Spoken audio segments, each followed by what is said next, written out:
spectacular.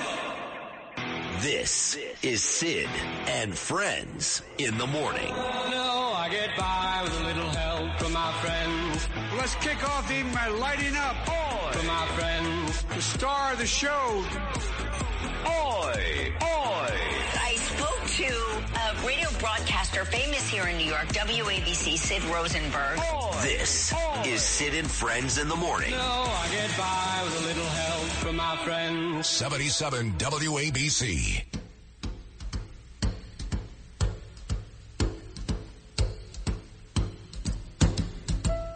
Fly me to the moon, let me play among the stars, and let me see what spring is like on Jupiter and Mars.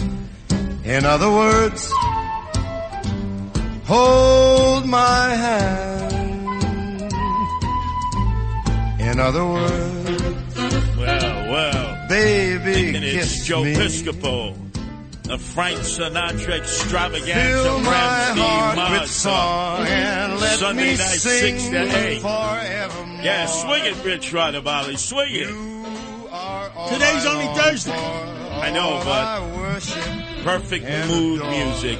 I want to tell you, John, Thanksgiving and pre-Thanksgiving in the city of New York is a mood elevator. If you have a chance, as many of the people listening now who are going to work or assigned to different tasks, just walking around Manhattan last night, First Museum of History, that's where the balloons get all pumped up. Families come. A lot of them are not New Yorkers. They're not from New Jersey. They're from all over the country. So they plan. New York is a special place. Oh, but they plan for this all year. They tell you, John, we're going to this show. We're going to this restaurant. We're staying at this hotel. Boy, Curtis, how come it's so expensive, so hotels this year? I say, well, half the hotels are occupied by the migrants. You're lucky you're not in a hotel with a migrant. But they are having such a great time. And then today, they expect to rain. But still, these children and their grandchildren, this is like going to be so exciting as they see the balloons come down. There's 22 balloons, 11 marching bands. I think it's the most... I hope there's no wind, and I hope the balloons get to go through. No wind. And it is the third most watched program in America over the year. I had no idea, because when I was a kid, we'd turn on the TV. We never went to the parade. Like I said, most New Yorkers, they never go to the parade. It's for the out-of-towners. You'd watch the Gimbals parade in Philly first. Remember the old Gimbals? Yeah. So they would start off the day. Then they would have the Detroit parade. They'd show like about an hour of that. And then the mother of all parades, which was originally called the Christmas parade, because the whole idea of the Thanksgiving Day parade by Macy's was to prepare you for the Christmas season, because they got to sell retail. Like all retailers, if they don't make it from Black Friday to Christmas, that's it. If they're in the red, they could be closed. And that's how this all came about, the Thanksgiving Day parade, although the first one was actually in Philadelphia in 1920, Gimbals. Well, you got your facts up early in the morning. I was totally into Thanksgiving. I was so pumped up. The only bad thing, John, and New York City itself should have tried to have convinced Saks to fully light up the building like they always have across the street. They said they're on a budget. Well, we got, by the way, walking into the studio with us to keep us company is got Burt Flickinger, a strategist in the food industry, and among other things. And Saks Fifth Avenue, studies of them around the world, and you and Curtis are completely correct, John. You've got Richard Baker, who I'm on the business school board with at Cornell, one of the wealthiest Canadians ever born. He's got the money to light up Saks, and just because LVMH, to Curtis's point, doesn't pay for the windows this year, Richard Baker can do it. And he's already lost Lord & Taylor's and Hudson Bay's contracting. Saks Fifth Avenue is his last strong salient worldwide. If he doesn't have people coming to the windows, at your point, he's not getting the customers. Without the customers, he's not making money. Right, but you see the lit up windows. How much could they cost to light up the windows? $100,000 a week. Okay. At most. I mean, you get a vendor to pay for it, nothing? This is their time of year. Now, I understand Macy's, the parade. You ready? You're sitting down? Yes. They just got a $60 million contract from NBC to broadcast the parade for the next 10 years. Yeah. It's the third most watched TV program in America. I was shocked by that. Because everybody around the country wants to watch it. Thanksgiving, people want to feel good. Oh, and it's a mood elevator. And then everybody waits at the end, like we did when we were kids. Santa Claus is on the last float. And that means the official beginning of the Christmas season. When Santa Claus is waving to everybody. Wait a second. Can you guys believe it's only like 3 weeks to Christmas? It's crazy. Oh, my God. And this year, Christmas is on the same day as Hanukkah. Yep. So somebody like me gets hit up multiple times. Since I have a Gentile child, 2 Jewish kids, they want 8 separate presents, because you have the 8 days of Hanukkah. You got to give them a little tchotchke each day. So by having it on the same day, it's going to save me a little loot. John. But the kids, they love it. Remember, these holidays are for the kids. They really are. I got a problem. Every year we light the menorah. And this year, the Hanukkah is late. And we're not lighting the menorah to, I think, the 30th of the month. Yeah. And Sid is not going to be here. and Shmuley. I told him, by the way, Shmuel Buttman passed away. But and his son, Yossi, is taking over. So are you going up in the bucket again with the torch? If it's not too cold. Let me tell you something. Every year, John Catsimatidis, he's like the Wallenda brothers. He's an acrobat up there. When that bucket goes up, the winds by the Plaza Hotel and where General Sherman's statue are, they're whipping. So we feel it when we're standing there. Yeah, 60 feet, 59 feet above, it's even worse. 10th windiest spot in the continental United States. 10th windiest spot in the continental United States. And you see the bucket going back and forth, and you're saying... What are you guys, statisticians to this morning? Yeah, I'm telling you. How do you know it's the 10th I used to be a bookie. I had to remember everything. It's a great time of the year. Either he's shooting the crap or he really is the real statistic. It's a fact. You could look it up. Casey Stengel, like he told the Senator, was in the New York Times, Chicago, and where you are in the bucket, one of the top 10 windiest corners in the country. Because look how it's the kitty corner there. It sort of whips up. Yeah. Almost like a mini hurricane. About 10 years ago, I brought Governor Rendell. And he looks up. He says, I'm not going up there. Oh, but you see, the season changes the mood of everyone. Because let's face it, New York, we've been on a downward spiral. A lot of people not feeling that well about New York City. But now you have all these tourists coming in. To them, this is the greatest thing in the world. So as a New Yorker, I'm like, wow, you feel that way about our city. It lifts my mood. I think it lifts everyone's mood. You see them on the subways. They're all amazed, maybe their first subway ride ever. Everything is new to them. And you realize if they're coming from Indiana or they're coming from Utah, they plan their entire year around this. I met some of the band members, because they bring in whole high school bands. These kids, it's the first time they've ever been to New York City. And they want to play and they want to entertain the crowd. And you said, this is what America is. Because typically we hear, another parade, another day. Every weekend is a different parade, a different festival, a different celebration. But for them, this is what they plan on all year. The whole year. So this weather is not going to deter them at all. No. They're going to love every second of it. And they'll be talking about it for the rest of the year in Des Moines, Iowa, wherever it is they're coming from. And Olive Branch, Mississippi, where Lauren Justice Flair, our key strategist, is from. They're listening in Olive Branch, Mississippi, and they want shots of WABC Radio and the Macy's State Parade. Oh, let me tell you now, John and Margot, when they rescued us, WABC, to talk about a rescue operation with the leadership of Chad, we went from being rated down with WFUV is, which is a great college station up in Fordham. produced a lot of great broadcasters. We were rated down there. Holy We're cats. now number one in the nation, coast to coast by day. Number one overnight. Any station, as I say, bigger than the BBC, 1, 2, 3, 4 together. That's how powerful. 177 countries. You can pick up WABC with the app. We're trying to get Antarctica. Well, you got walruses, you got penguins, and you got the scientists in their igloos doing their experiments. They'll listen 24/7.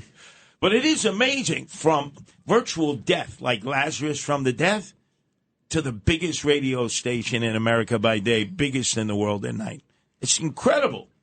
Well, Curtis, you referenced WABC rated to John, Margot, your Chad, everybody's credit, all the way to the late Bernard McGurk and his beautiful family. But also it started at St. Malachi's Church this week, as you referenced on your number one rated radio show yesterday. John, Margot, Chad Lopez, everybody on the WABC team giving away a record amount of turkeys. We work in every continent, every country in the world. There's nobody more philanthropic and nobody more generous than the Catsimatidis family in this radio station. So it's soulful, it's spiritual, it's practical, and gives people hope. And that's a big part of the election, was giving people hope, and hope for safety, hope for security, and hope for better years ahead. And to me, it all started at St. Malachi's, as you referenced on your radio shows the last 2 days. Yeah, well, I tell you, the original food giveaways with Joe Sano, who helped organize this. Exactly. With Father Francis, amazing human beings. And we in the newspaper ad, we put Father Francis Gasparic, who passed away the year before, and we did the giveaway in his memory too. Yeah, Father Francis had double hip replacements, like my older sister Alita. My older sister Alita had twins at 55.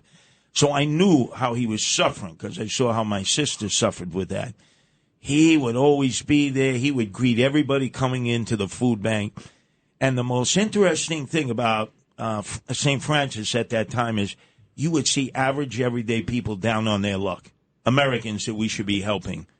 And it had to come from the private sector, making donations like John and Margot and others to St. Francis, to their food bank, to give to people. And their humbleness, these people didn't want it known that they were coming to get foodstuffs, basic foodstuffs. And we collected a lot of money at the Gristiti stores, at the D'Agostino stores. Joe Parisi did a good job at that. And we collected a lot of money from the Red Apple, WABC Foundation. And we're able to feed more and more people.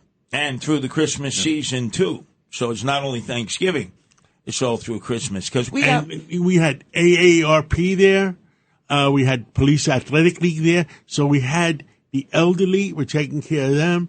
We're taking care of the inner city kids and the people in the middle. I said, go to work. Well, I have to tell you, Burt and John, we're in a religious season now. I was a bad boy. I got to do my mea culpas. I have to apologize to John and Margot. I lost my cool when talking about some of the people that I saw there. So I want to apologize to you, John. I was a really I've been bad apologizing boy. for you all week. I know that. I know that. But no, I went over the top. Monsignor Cremens will forgive you, because speaking of St. Malachi's in Fordham, he was in charge of religious studies at Fordham, and the Archdiocese brought him to St. Gregory's to save the church, raised a record amount of money. And Charlie Gasparino, you go woke, you go broke. So with Henry Millay, Mary Jane Millay, and Paul Millay, we said St. Gregory's was Babe Ruth's church. It's where Babe Ruth got married. It's where he and his wife worshiped. It's where he had his daughter christened. We can do social media for every Yankee fan that comes to New York. They'll worship at St. Gregory's. They'll stay here. We got vetoed by John Moody, the choir master, said, I'll just pass out a couple cards to the local hotels. There are no hotels, John. So what happens? The Archdiocese defers to the choir master, Babe Ruth's church, and the schools are out of business. So Monsignor Cremens will forgive you, Curtis. And it just shows what John does, what Margot does, what you and Chad do, what the station does, what John's best friend Bob Unanue and the Goya Foundation do for the beautiful book signing you sponsored, John. between the Goya Foundation, the Red Apple Foundation, WABC Foundation, and philanthropy. My father was involved to a record-breaking extent, but the Catsimatidis family's broken all the records we've seen across America for raising money and philanthropy. And we're going to do even more. In 2025, we pledged to do more than we did in 2024, and that's all we, by the way, we also had A.R. Bernard there. We had Monsignor Sullivan that runs Catholic Charities, and we had Rabbi Protashnik. And from the Greek Orthodox Archdiocese, we had Reverend Panayotis.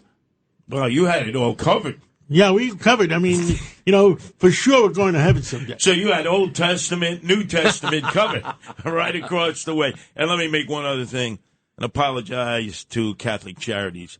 They really do a lot of great work. Yeah, they really do. I was raised in the Catholic Church. I saw them out there. So I'm doing all my apologies today, so that when I walk out of the studio today at some point, I don't get hit by a Mack truck and then it's all over, John. And anybody that aggravates anybody at Red Apple, guess what? They get hit by a Mack truck. You realize we could do a 4-hour program today of everybody that I would need to apologize between to. the two of you got more statistics than Carter has liver pills. But on the line right now, calling live from his domicile with baby Carmine and Rachel, our overnight guy, the best of the other side of midnight from coast to coast, Monday through Fridays, from 1 to 5, Frank Morano, who you are always up listening to in the wee hours of the morning. Yes, am I. You guys keep me up. Good morning, gentlemen. Happy Thanksgiving. It's great to have the opportunity to be a part of such a great station like WABC. Any UFOs land today? Well, no landing, but they are doing quite a bit of buzzing around the Air Force bases, not just in the United States, but in the UK. There are 3 Air Force bases that have been buzzed for the last 5 nights in a row by something. Now, we don't know what this something is. We haven't gotten any definitive answers about what it is, including from the Air Force. All that we know from the Air Force is that it's something, but the UFOs don't take off for Thanksgiving, apparently. Yep. I guess they don't celebrate. Now, question, Frank. Frank, yes. The last time when President Trump was in, he had hinted that he was going to let us know everything about Roswell, everything that went on with UFOs, extraterrestrials. He gave us a little bit, an hors d'oeuvre. Can we expect the full entree this time around in these 4 years? Well, he's been very definitive that he's going to release all the documents related to the Kennedy assassination. He's allowed himself a lot more wiggle room on the UFO issue. I mean, we know there's something along the lines of 60,000 documents related to the Kennedy assassination that still haven't been released yet. We don't have any knowledge of what exactly the government is holding that he could wave his hand and declassify. So Frank, the reason that he did not release them last time, and I think me and you have spoke about it, is that one of the people involved was still alive. Well, talking about the Kennedy assassination, yes. Not necessarily the UFO thing. No, well, the Kennedy assassination. I am hoping that whatever the case is, that as soon as that person is dead now. Mm-hmm. I'm hoping that means we get to learn a lot of what's gone on, including with respect to the Kennedy assassination, how long the CIA and the FBI was tracking and aware of Oswald before the assassination, which is something that we haven't exactly gotten many answers from at this point. Now, you're aware, Frank, we think of Lee Harvey Oswald, a little bit of that drawl, New Orleans. He lived on the Upper East Side. Right. He lived up in the Bronx. He was a truant. They had to send him to reform school on the Lower East Side. His mother raised him. He had his roots in New York. In fact, when John F. Kennedy gave his speech on the Grand Concourse off of Fordham Road when he was first running for president, you know who was in the crowd? Lee Harvey Oswald, because he was living not far away. That part of the story never gets told. You know, you're right. It's not exactly a ringing endorsement for the effectiveness of reform school, I suppose. I don't know what they actually reformed if he went on to play any sort of role in an assassination. Well, it just showed that he was a troublemaker as a kid. His mother couldn't deal with him, sent him to a reform school. He was a truant. And they talked about kids back then in the 50s with drug problems. Nothing near what we're dealing with today. But drug, alcohol problems, juvenile delinquents. So what comes around goes around. Lee Harvey Oswald is our own. You know, we can say, oh, that was a guy from New Orleans, you know. No. He spent so much of his time right here in Manhattan and the Bronx. Well, hey, look, New York is a wonderful city, and why shouldn't we be claiming as many assassins as we can? Why not? Now, meantime, this is like one of Carmine's first real Thanksgivings where he's going to be very cognizant of what's going on. What's it going to be like in the Morano household? Well, look, he seems really into the idea of Thanksgiving. We were trying to explain to him the concept a couple of days ago. He wasn't quite grasping it. He enjoys, you know, something like having turkey, and he enjoys the idea of a feast, but he doesn't necessarily grasp the giving thanks and giving appreciation for all the things that you have at 3 years old. So we got to work on that aspect of things. He's 3 years old. Let him enjoy Thanksgiving. Okay, well, I mean, we want him to enjoy it, but we also want him to say thank you, you know? By the way, you're going to tell him the Pilgrim story the way we were told, because we found out that was propaganda. Yes, absolutely. We are going full-fledged into American mythology as it was studied 50 years ago. None of this new history. I got to tell you, Bert and John and Frank, the biggest disappointment I ever had was going up to Plymouth Rock as a kid with my family, because my cousin Jimmy Lanigo owned the Plymouth Rock Summer Theater. And they said, oh, let's go see the Plymouth Rock on the beach. It's a little pebble that's protected by these iron bars. And all these tourists are saying, where's the Rock of Gibraltar? That's what they're expecting to see, this huge boulder. And it's a little pebble. And then you start asking questions. What was it like at that first feast with the Pilgrims and the indigenous people, the Native Indians, you know, when they all came together? And the locals say, it didn't actually happen like that. The Pilgrims weren't all that friendly towards the Indians. The Indians saved them in so many ways. And then the Pilgrims returned the favor by basically taking their land, killing them, and stamping all over their graves. Although they do say there was lobster at that first Thanksgiving feast, which sounds pretty good to me. That's something we haven't included in the modern day celebration. There was one camp of Pilgrims that disappeared and never showed up again, right? Well, there's the Roanoke colony. That was basically a colony that disappeared. That was a few years before before what happened with the first Thanksgiving. But yeah, we still don't know exactly what happened with that. That was in 1590, and I guess the first Thanksgiving was in 1621. But yeah, there's a big mystery of that still to this day.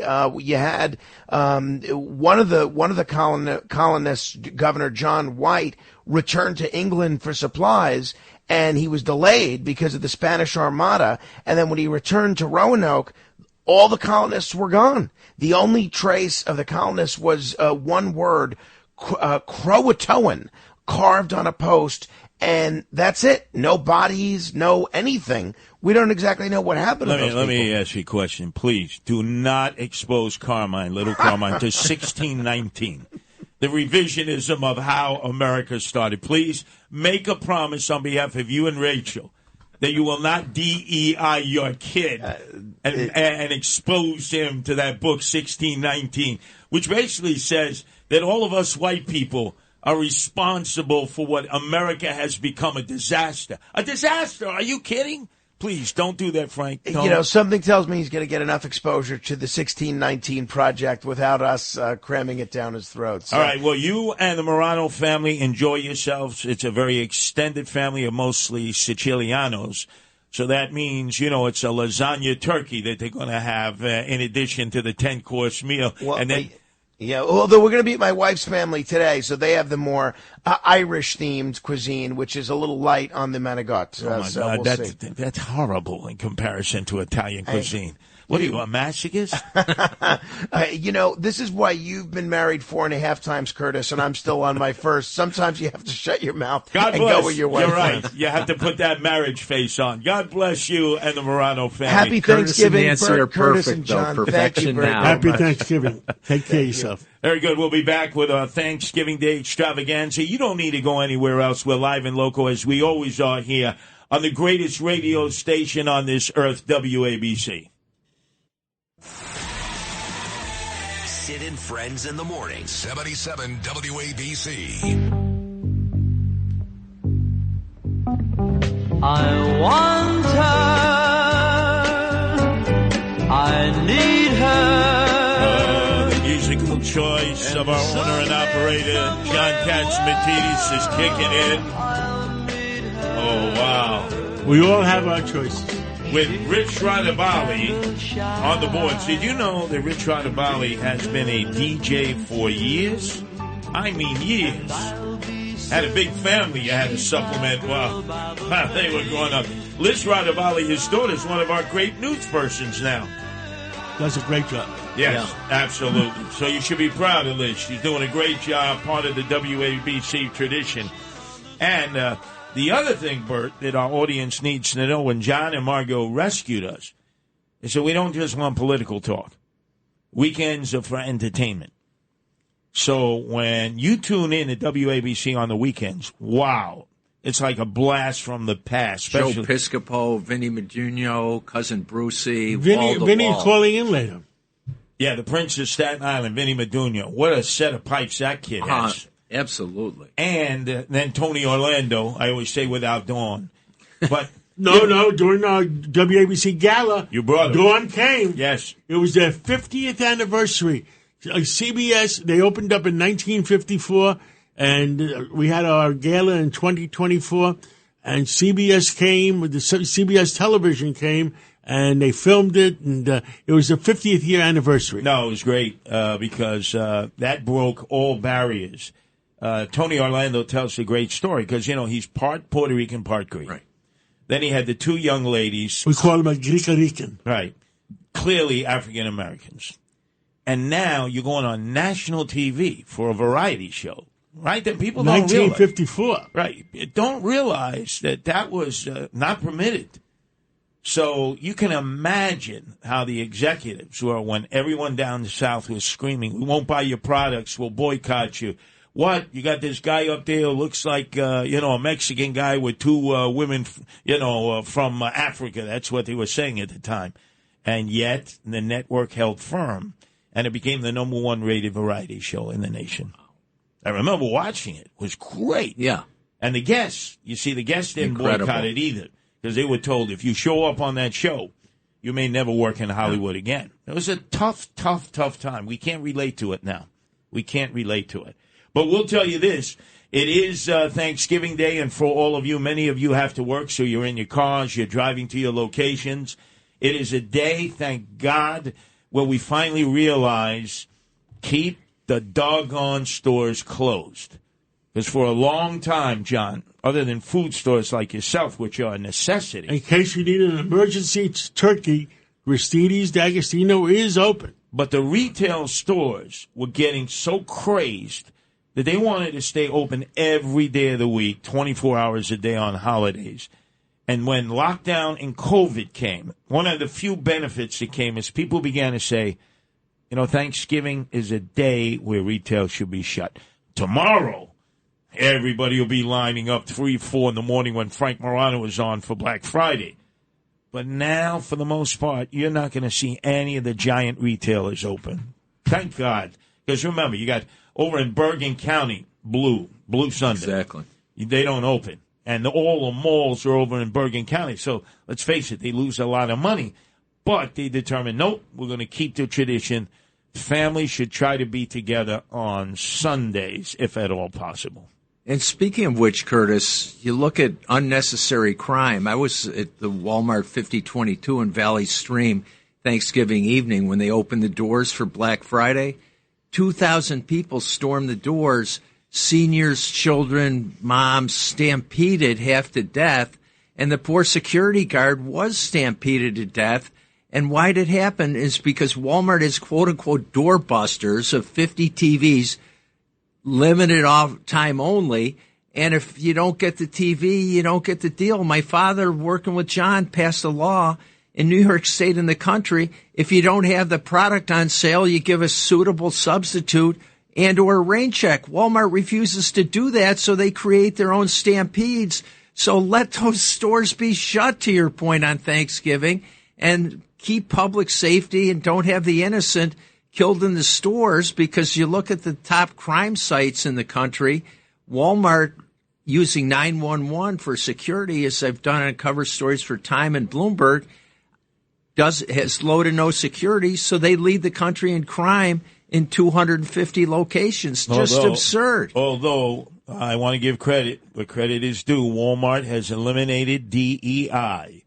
No more in all their stores. No more of that training. A lot of companies. Look what happened to Budweiser. Look what happened to Target. Look what Look what happened to your favorite car, Jaguar. Oh my God, Jaguar's stock plummeted. Wait, John, explain this to me, because I understand we're of a different generation. So the new generation comes to the guys like John who are in charge and say, "Oh, you got to go viral. You got to go with these influencers." Now, these influencers never influence anybody to buy product. All it is really bots, fake followers, and all that. Right. But they can convince people of my generation, look, they got 1 million followers. You need this person for an influencer. So here comes this woman, Mulvaney, who's really a man. And all of a sudden, they're saying, we want her to promote our number one product because we think that we can get transgenders to buy it and it'll become cool and hip and happening. Dylan Mulvaney. And then all of a sudden the stock crashed. Anheuser-Busch, nobody even wanted the Clydesdales to come to their festivals and parades, which is an American tradition in the heartland. They nearly destroyed that company because some young guy came in and said, you got to use her. Look at this. She's got 1 million followers. Hopefully the companies are understanding a lot of these influencers have no influence. You got to understand the game with the Internet and also with cell phones and with social networking. It's not about how many followers you can. You can buy fake followers. How many likes? How many retweets? You see people, how many? And then you say, but nobody seemed to like it. Nobody's retweeting it. So I think our generation got bamboozled by that, John, because a whole new generation came. Oh, if you want to approach the hipsters and millennials, Generation Z, this is what you got to do. It was a disaster. They got conned, and weak CEOs get conned. It just happens that way. But you see a lot of CEOs. What do you see? Complete corruption in the executive search firms. Full disclosure, I was offered the head of executive search for retail, consumer, and distribution. The managing partner takes me into his office, says, Flickinger, you strike me as a person who'd spend a few to 5 months finding the best candidate. Yes, sir. Well, no, you don't do that. You go through 20 file drawers finding who's available. It said those are people who've been fired 3 or 4 times for tanking the company. That's right, but they're beholden to us. If we put them in, they'll knock out the board members, the executives, executive officers. So you have really weak people who've never stocked a shelf, loaded a truck, run a register, hot shots from Harvard Business School that start as VPs, not Red Apple, not D'Agostino, not Kroger, not Costco, not Winco, where you start shagging carts, sacking groceries, and working your way up and be a good leader and a good team member. And there aren't those good leaders and team members. At Kroger, you could be a division president with a high school degree. All these other firms that are tanking that you and Curtis are describing they start out wealthy at the country club and they continue on with no compassion like John and Curtis and Chad and the whole WABC team have, from St. Malachy's to New York City to across America to 173 countries across the world. Well, I tell you what, Target, like number 2 in the country, based out of Minneapolis, Remember when they started integrating with their children's clothing line transgender clothes? So if you happen to be a young man, but you identified as a young girl, you could buy female clothing, but you can have the sack for what the male needed hanging out. And parents will go, what the hell is this? How do I explain this to my kids? When we're going through, you know how Target is fast retail. You're going through racks after racks of clothes. Finally, they came to their senses and they got rid of that. But Target has taken many, many hits since. Many hits, Curtis and John. In my view, Target's a victim of McKinsey and these big consulting houses. So Target hires the best and the brightest women, people of color. They get passed over when McKinsey partners come in.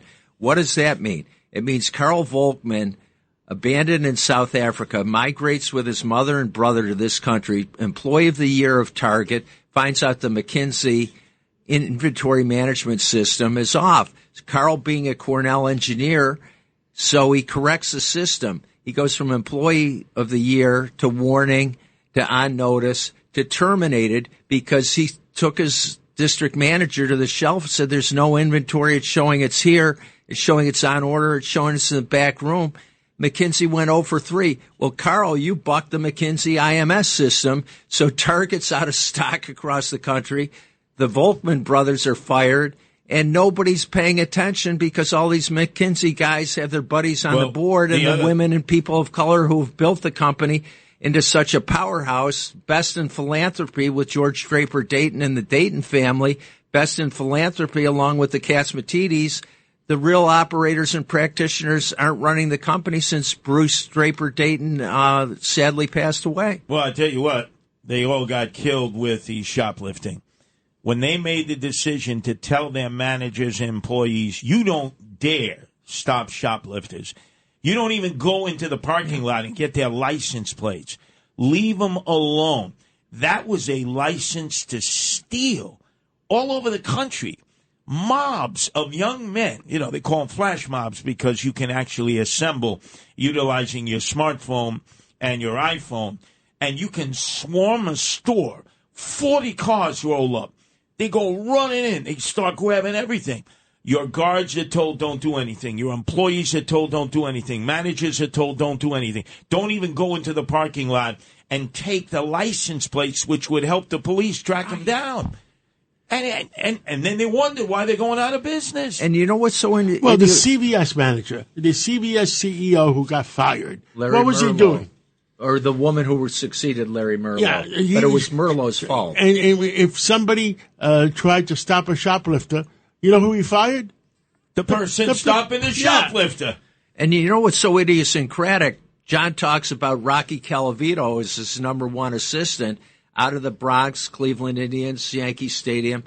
Target and Kroger have the best security in the country. They hire off-duty military, retired police, straight out of criminal justice programs, typically have up to half a dozen or more people on the floor who are trained for security.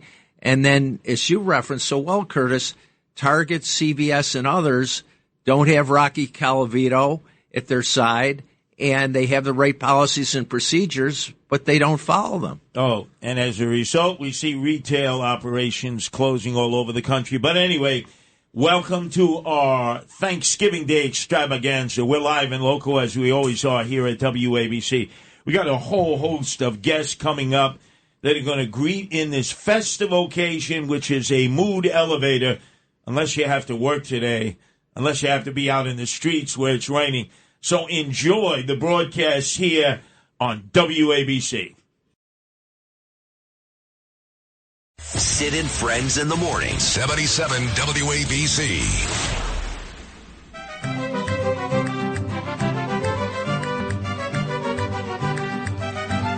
With our live Thanksgiving Day extravaganza here on the biggest radio station in the nation by day, largest in the world at night. And John Catsimatidis has some news from us south of the border from Mexico. Remember the Alamo.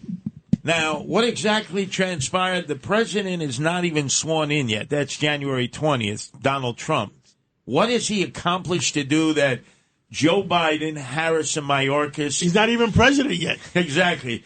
Chose not to do in their 4 years. What is it the president did? Well, he told the Mexican government that you got too many drugs coming through the borders. You got people coming through the borders, and if you keep those borders empty, if you keep the people coming in, guess what?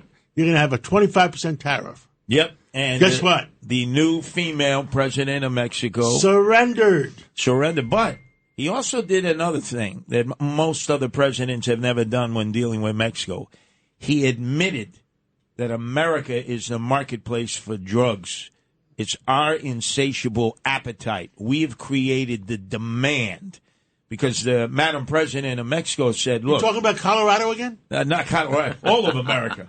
So Madam President of Mexico said to Trump, look, you have an insatiable appetite in America for drugs. You spend money like there's no tomorrow. In order for us to curb the amount of drugs coming across the border, you got to do something about all your Americans who just want drugs morning, noon, and night, which President Trump agreed to do, try to do. That's going to be a tough one. But America is the marketplace. You look all over the world, drug dealers want to sell their drugs here because it's 24 hours a day, 7 days a week. Americans have spendable income, and they have a vehicle of how to distribute it throughout communities in rural areas, suburban areas, urban areas. So she made a good point. So they basically... The Chinese are giving it to the Mexican gangs, and the Mexican gangs are delivering it. Killed 100,000 Americans in 12 months. Yep, the fentanyl. And fentanyl, you see, this is the problem with some drugs. I've been on fentanyl when I've had extreme pain from some of my operations. When it's prescribed correctly and you do it as it says, the strips especially, it is the most fabulous pain reliever. The problem is Americans love to self-medicate. You know, you give them a prescription bottle, and the American says, boy, this makes me feel good. This is a feel-good drug. And then all of a sudden it says take one a day, and the American is taking 2 a day and self-medicating. So it's very hard. You blame the doctors for overprescribing, but then again, are you going to be running to the pharmacy every day to get your allotment? No. So I think the future of this is they'll inject you, and it'll be time release over a period of like a month, where you get your dose that you need based on your body's needs. Because people who live in pain, it's a horror. They can't get up. They have arthritis, rheumatism. I've seen people take fentanyl strips. They're at the senior citizen center. They're dancing, in the afternoon after the lunch. I said, a month ago, you couldn't even get out of your chair. He said, this gives me the pain relief. So we got to balance this. And then obviously, if you're making fentanyl and you're pushing it into the black market, that's for drug users. And you should know, John, just from the streets, there are dope fiends, I call them dope fiends, drug addicts, who will actually go up to their dealers and say, I want the good stuff. I want fentanyl. And the drug dealer will say, that stuff could kill you. I want the good stuff because that's the best high. Because remember, from an addict, they're always looking to try to supersede their last high. So it's a combination of demand of the addicts, the pushers who don't mind selling it, especially with the price. If there's a flood of it, they're selling it cheap. If there's, like anything in retail, less supply, the price goes up in the streets. We got the problem here in America. I know America. that about Uber. If I take an Uber and it's 5:30 in the morning, it's $18 to get here. To go home on Friday at 5 o'clock, when it's dark and it's raining, it's $56 for the same trip. Organized crime. But Curtis, speaking of your and John's important points, it's like Frank Sinatra's greatest movie. It's Frankie Machine on Division and Damon Street, Chicago South Side. Otto Preminger's Man with the Golden Arm. Oh, yeah. That was Nelson Algren's great book, fiction. Now it's fact in every street in every town in America. Now that you brought that up, John, this is going to rock your world. RFK Jr. is one of those guys that Donald Trump is relying on to reform Big Pharma and obviously the medical industry in America. A story just came out. I can't believe he said this. You know, he was on the needle for about 13 years. He was a big heroin addict. Got dragged out of a dope house in East Harlem and finally got arrested. Everybody else would always get arrested. They'd say, Kennedy, get out of here. He said heroin helped him study. Hey, he thinks heroin is a good drug if you want to study. Now, I understand you say Ritalin. Heroin, what are you talking about, RFK Jr.? I think this guy's a screwball. I really do. I think he's an odd job. He's got some good ideas. But when you're saying that heroin is a good aid, or at least for him was a good aid to study, is he out of his mind? You're not out on that stuff. It's not like it focuses your attention. I understand why people do what they do when it comes to hitting the books, especially when they got to crash, you know, because their finals are tomorrow. But heroin? I wonder if Donald Trump knows what his new health czar is suggesting in terms of a remedy to help those who need to study harder and focus. Amen. Whew. Oh, boy, it's going to be an interesting confirmation hearing for RFK Jr. I want to be looking at every minute of that because, you know, he goes in all different directions. 1 minute it's Robert F. Kennedy Jr., the good. Then it's Robert F. Jr. Kennedy, the crazy loon. Back and forth, back and forth. Remember what Warren Beatty as Bugsy Siegel said, Curtis, everybody deserves a second chance. No, that's true in life. I've had many, many chances. In fact, to John's credit, you know, I'm not going to name everybody here who's been given a second or third chance. That's most of us. He is the guy who, if you've had a hard time, he'll give you that opportunity. Yeah. Where you're banned, the rest of the industry, you couldn't even deliver an Uber order to the place in order to get a meeting. So John has been the guy who will give people a chance to come back even when you're down and out. And everybody is telling you, don't hire that person. Don't hire that person. You've done that many, many times, John. Many times. We give people second chance. And Curtis, you with Broadway Bill Lee and the overnights on weekends. You guys are a terrific team. Yeah, Broadway Bill Lee, they won't let him speak on the weekends because contractually, right. WCBS-FM have said his likeness and his voice is ours. Right. You see, that, Burt, is theater of the mind. Yes. Theater of the mind. And recently, when Broadway Bill Lee was awarded, WABC swept a series of radio awards, top awards. We even outdid the local TV stations, which were upset because WABC was the first to receive all the major awards in the industry. Broadway Bill Lee came up and said to me, because he works at WCBS-FM with Brooklyn Joe Corsi. Yeah. He said, people think I work with you over the weekends. I had to tell him, no, Curtis does great theater on the mind. Oh, what a place to be, WABC, where we're live and local. We're going to be a mood elevator to all of you. Many of you, I know, you're cooking furiously.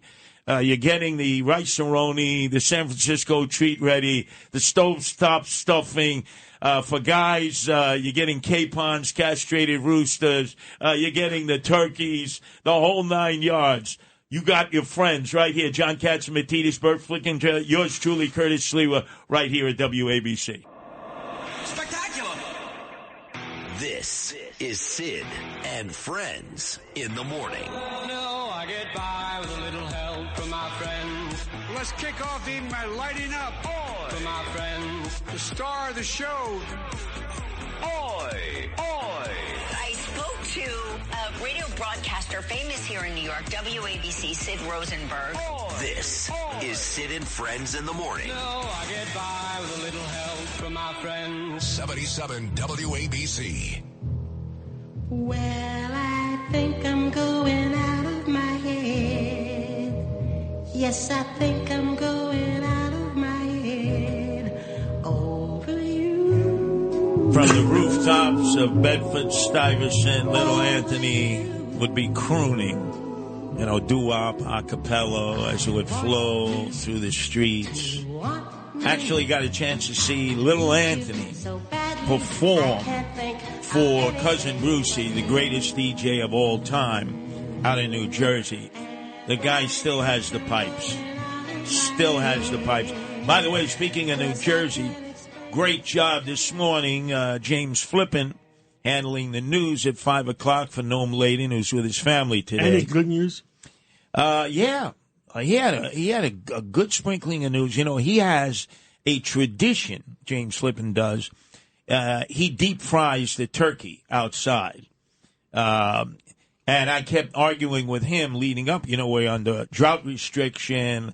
The fear is that any kind of sparks could cause a fire, and then, oh boy, big problems. But I guess because it's raining today in the tri-state area, the tradition will be alive. At some point today, James Flippin will be deep frying his butterball turkey. By the way, he's on after us. He's substituting for Brian Kilmeade, who's with his family today. And I'm going to see how good he is, because then I'm on afterwards, the Rip and Read from 12 to 1. So you see, it's all live and local. Number 1 rated Rip and Read. Right. No, there's no best of. No. You get everything live and local. And, John, I'm thinking we want to carry out a mission of mercy today. I know you have a very busy schedule with your beautiful family, but I want to make a trip to Astoria, which used to be all Greek. Not so much anymore. It was all Greek, all Italian. Not so much anymore. I want to go over the Steinway Bridge to a place I've been many, many times, John. It's called Rikers Island. And I've been there 5 different times. They might keep you. Remember, originally, we used to play a song for Curtis. They're coming to take him away. That's They're right. coming to take him away. That's right. And we need that song. That was a number 1 hit that you would never hear played today. But anyway, so I've been housed in Rikers Island when Ed Koch didn't like me in the beginning of the Guardian Angels, in a dormitory with 40 guys who wanted to kill me. I've been in the Bing, segregated. I've taught in the school. They have a school there. I've lectured to the inmates when Bernie Kerik was the head of corrections there. I broadcast there from the old WABC. And let me tell you, the inmates make the best pancakes in the world. I'm telling you. The guards there, the correctional officers, one of the few benefits is they ordered two. Hey, I want more pancakes. Extra Hungry Jack. Oh, my God, the inmates, they make all the food. People don't realize they're the ones making the food in the kitchen. So I've been there 5 different times under different circumstances. And yesterday, a federal judge finally had enough. The city of New York had agreed to 18 revisions in how they run Rikers Island. And she said, well, guess what, city of New York, meaning the Adams administration, I'm going to put a federal monitor in, and the federal government will run Rikers Island. I don't know if the mayor's listening now. He's got a very busy schedule today with the parade, and he's going to be with Al Sharpton later at the turkey giveaway on 145th. I would say to the federal government, oh, you want to run our prison? You're doing a great job with your own federal prison in Sunset Park. It's falling apart. It is being condemned by everybody. That's where P. Diddy is right now, and Sam Bankman-Fried of FTX, the guy who ripped off $38 billion. $38 billion. Family and friends, too. With that Bitcoin, that crime coin. Worse than Bernie Madoff. They're sharing a cell. So he should say to the federal government, think you can run Rikers Island? Show us how to do it. Because you're doing a lousy job at the MDC in Sunset Park. Just reverse roles. Take one headache off of his plate. Federal government will not be able to run Rikers Island because the inmates run Rikers Island. You go to Rikers Island now, it's a horror. Most of the correctional officers are women of color. Yeah. The inmates are constantly sexually harassing them, using the worst language. There are no consequences for that. You can't put them in the Bing, which you would put the bad boys in, to just get them out of the main population. In fact, if the mayor had not signed an emergency order, the crazies in the city council, the crazy socialists, when they take them to court, they take them in a bus. I've been on there a few times. They would not chain and shackle them. Holy smokes. Can you imagine 30 guys who want to beat each other up in Rikers Island are now on the prison bus going to court, wherever it is, whichever borough their court hearing is, with no chains, no shackles. So Mayor Adams signed an emergency order. And he also signed an emergency order that they have to keep the Bing. They have to segregate violent prisoners from other prisoners because they're a harm to the prison population and mostly the correctional officers. So I would say, federal government, you think you can do a better job? Show us how. Yeah. And it'll be a disaster. The federal government will be begging the city to take back Rikers Island. It's a real mess, a horrible mess. You walk in there. How many inmates are there now? There's about 6,000. They used to have the barge, which had 1,000 in Hunts Point. They closed that down. So this is the only facility now. They're building 4 new jails, billions of dollars in each borough except for Staten Island. They're in the process of doing that. They want to replace Rikers Island. John had the brilliant idea when the migrants first came. There's empty buildings on Rikers Island. Exactly. There's plenty of room. We don't have the population that it used to be like when Rudy We don't have to pay $350 a room at the Roosevelt. Correct. So you have all these empty buildings. They need a little bit of rehab. The biggest thing when I was there is the circulation. The air. Oh, my God, it's horrible, the circulation. But that could be repaired. You could have housed the migrants there. They were on the island. And if they're good guys and good gals for a period of time, then you let them off the island. But we're providing them everything now. Culturally appropriate food, iPhones, cell phones, health care.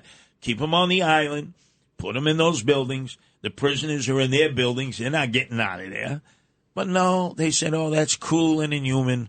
We want to put them up, in hotels, $400 a night in Midtown. And look at Midtown now. Look at Midtown now. So John's idea was a brilliant idea. That would have worked magnificently. But again, all of a sudden, this crazy city council, which is so far to the left, they are so pro-criminal, so pro. Somebody is on Rikers Island. They're more concerned about the people incarcerated on Rikers Island, either serving their sentence, which is less than a year, or waiting to see a judge. And they're not at all concerned about women of color who are the correctional officers being physically assaulted, sexually harassed. You can see right there, their attitude is anything to bust the system. Turn the criminals loose, put them on a treadmill so they go back, they don't get incarcerated. And as John has said many times, the old police commissioner, before she was forced out, Keyshawn Sewell, came into these studios in a interview that John had with her and said, the problem we have is recidivists, 3,500 criminals who commit crimes again and again and again, and they're on the treadmill. They keep getting out, especially the shoplifters. Sometimes hundreds of arrests. The moment they show up in the precinct, they get a desk appearance ticket, which we call a disappearance ticket, and they go back. They go back to the same Duane Reade, the same CVS. They can't go to a Rite Aid any longer. They've closed most of them down. And they go through there like locusts through the cornfield, filling up duffel bags, walking out. Duane Reade down on Wall Street used to be very busy. Had to close it down. People would go in there with duffel bags. Everything is locked up. I mean, and you know why sales are down?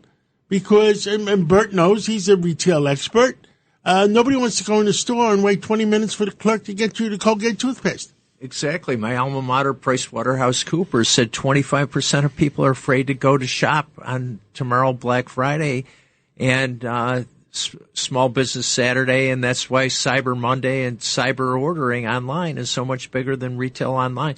Why is that important, Curtis and John? Because the public school budgets do not come from the sales tax. It comes from the commercial real estate taxes anchored by these shopping centers that are closing in record numbers because of what you and John said. The crime is killing the stores, killing the employers, killing the communities, and killing the public school system from kindergarten, elementary, high school, and publicly financed colleges and universities. It's Orwellian insanity. I'll never forget, this is years ago, Nordstrom, Seattle, Minneapolis, came to Bergen County, to one of the big malls, their first big store, because they leave all the apparel out on, the counters so you can sample it, see it, smell it, feel it. And then the gangs of pickpockets and jostlers and shoplifters were taking New Jersey Transit buses from the Port Authority and they raided Nordstrom's, and Nordstrom's couldn't figure out. And this is long before the lockdown and pandemic of March of 2020, where looting became normal.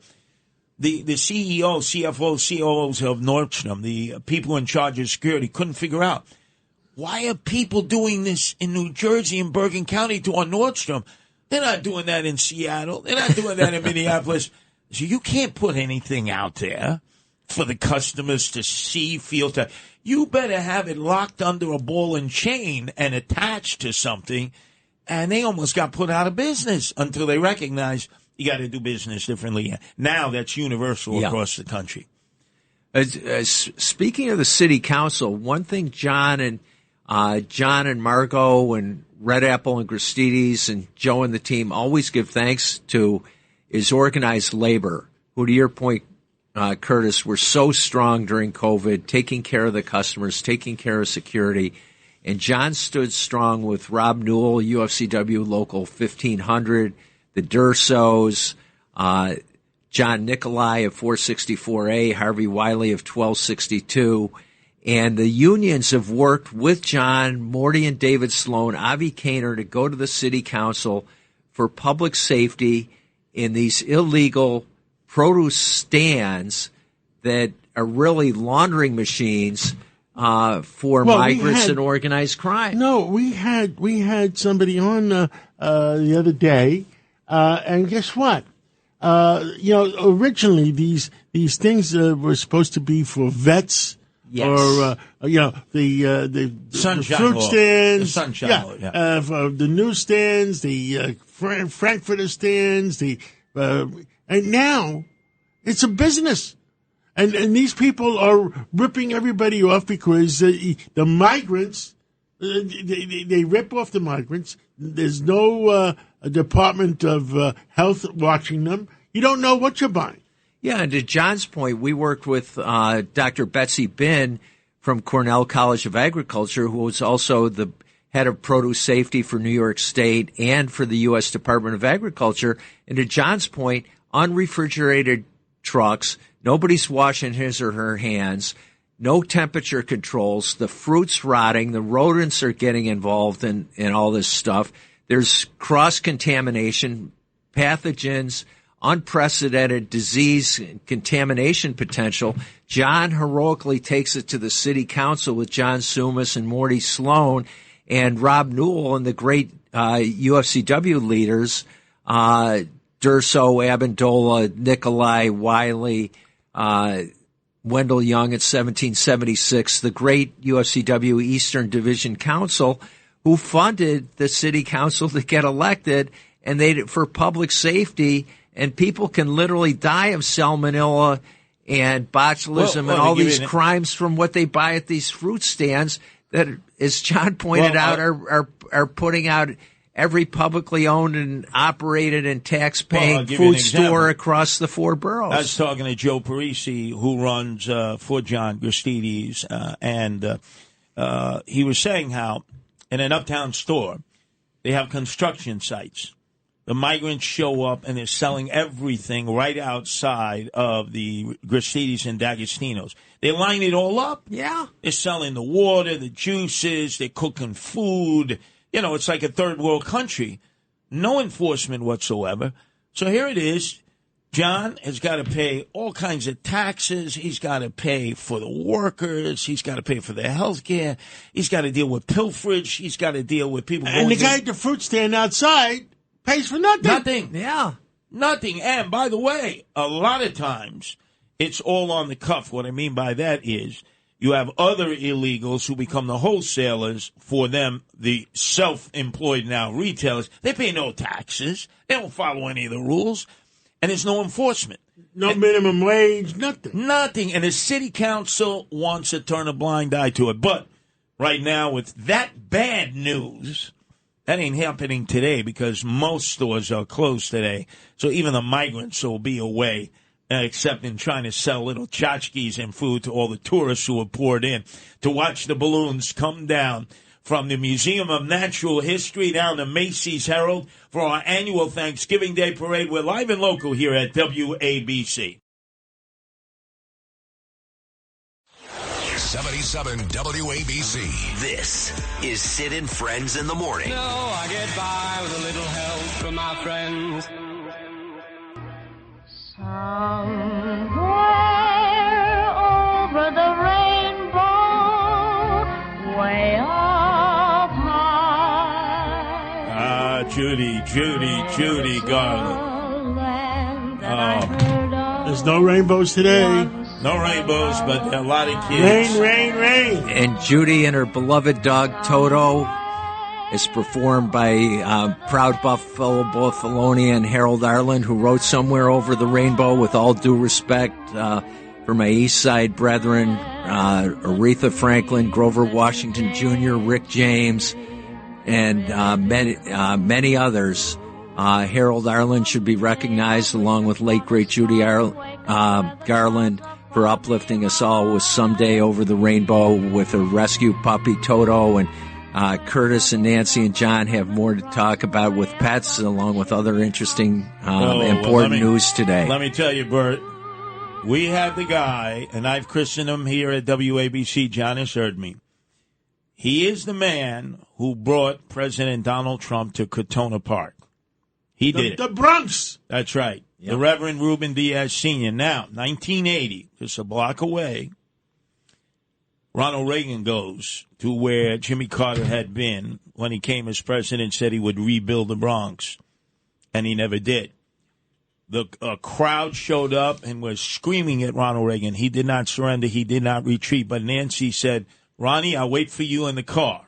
That was Charlotte Street. Block away. Nobody thought that Donald Trump could go to Crotona Park and attract the 30,000 people he did, mostly people of color, black and Hispanics, many from the South Bronx. That's because of the work of Reverend Ruben Diaz Sr. and his congregation and the Hispanic Clergy Coalition and all of his supporters. I want to salute you on this Thanksgiving Day for that, because that changed the whole tone of this election, Reverend Diaz. Thank you, Mr. Mayor. Thank you for your kind words. And really, yes, the Bronx was where everything started. The campaign was going down the hill. When Donald Trump came to the Bronx, to Crotona Park, the reception that he received, the warming reception, the enthusiasm, there gave the campaign a boost. And from there on, everything went, magnificent. And I would like to thank you, Curtis. Yes, Curtis, because you came to the Bronx. You came to the Bronx to get with me in the Trumpmobile, the truck. We went around the South Bronx. And you got into that truck, and you was yelling with me to the people to vote for Trump, and you are part of the South Bronx good showing. I mean, those areas, the Hispanic Assembly District in the Bronx, you got to see how well the Mr. Trump did. Yeah, let me paint the picture, Reverend Ruben Diaz Sr., for our audience. So Reverend Ruben Diaz has this well-known church. Everybody knows where it is, heart of the South Bronx. He had his truck, the Trumpmobile, all white, Trump logos festooned. His followers were on it. I'm on it with the Reverend. He's talking Spanish. I'm talking English. We went into the heart of El Barrio, where they say, no, it won't work. Now, for every one person who gave us the finger, another person would go right on, Trump. But it's Reverend Ruben Diaz Sr. who saw this. Exactly. Who convinced Donald Trump to do this and Trump's followers. And I believe that set the tone for blacks and Hispanics to feel it's okay. You don't have to hide the fact that you're a Trump supporter anymore. And then he brought him up to the barber shop in Castle Hill, which sealed the deal. So on this Thanksgiving, I know that many in the Trump campaign are very thankful for all the hard work that you and your wife and your followers did for the campaign, Reverend. Reverend Diaz was the most important catalyst in the entire election. No Thank doubt. you. Well, many people did their part.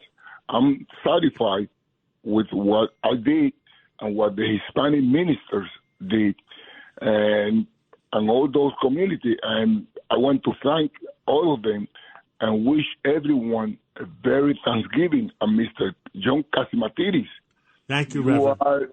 You are the one that practically helping everybody because since you got this radio station, you have managed, you and your manager there, you have been able to change the environment and have people like Kenneth, Sid, and everybody else to talk about the community and to talk about, and you have changed the radio station.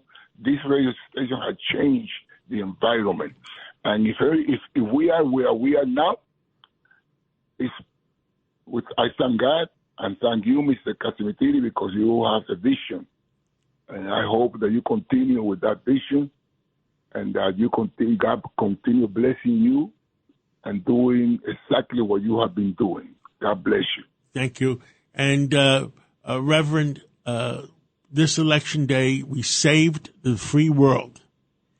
And hopefully right now we have to save our inner cities. We have to save New York City. We have to save New York State. We have to save all the inner cities of our country because they're a mess. There's so many kids dying. There's so many young kids dying. And we got to do something about it because it's wrong. It's wrong. What's happening? John, here's a commercial consideration in reference to Reverend Diaz's great work, your great work of late great Reverend Calvin Butts III from Abyssinian Baptist in Harlem, and your late great friend Jack Futterman, working with Daniel Patrick Moynihan, Jack Kemp, and your friend Governor Pataki. They created an economic oasis in Harlem called Pathmark number 609 in partnership with Abyssinian Baptist. Need the new administration with your leadership, John, Curtis, Reverend Diaz, and it was a community center. It was the highest volume store anywhere in any city in America, did over $1 million a week, over 100,000 a week in fresh seafood, 100,000 a week in prescription. A significant part of the profits went to the Abyssinian and African American Church Council, should go to Reverend Diaz and his council, build those Pathmark 609s of food, drug discount, but not just stores to hire the people to stock the shelves, but create opportunities in management, create opportunities for key leaders like Sylvia's. We have to clean up the city. Now, everybody knows, every police commissioner has told us, there's 3,300 repeat criminals that got arrested 10 times, 20 times, 30 times, 40 times. At what point is enough? What is more important to the politicians in Albany? 8.5 million New Yorkers that want to live a quality of life? Or 3,300 that half of them have to be in a mental institution and maybe the other half have to be in jail? Well, that's why if you go to 125th in Lexington now, that Pathmark is gone. That Pathmark exactly, closed and on the whole 125th economic Street. development for East Harlem, that Requiem and Renaissance that Reverend Butts and Jack Futterman and bipartisan government leaders created is gone, but Reverend Diaz can recreate it. Right? I know you work with the unions. I am a little bit upset with them, too, because they haven't put their foot down with Albany.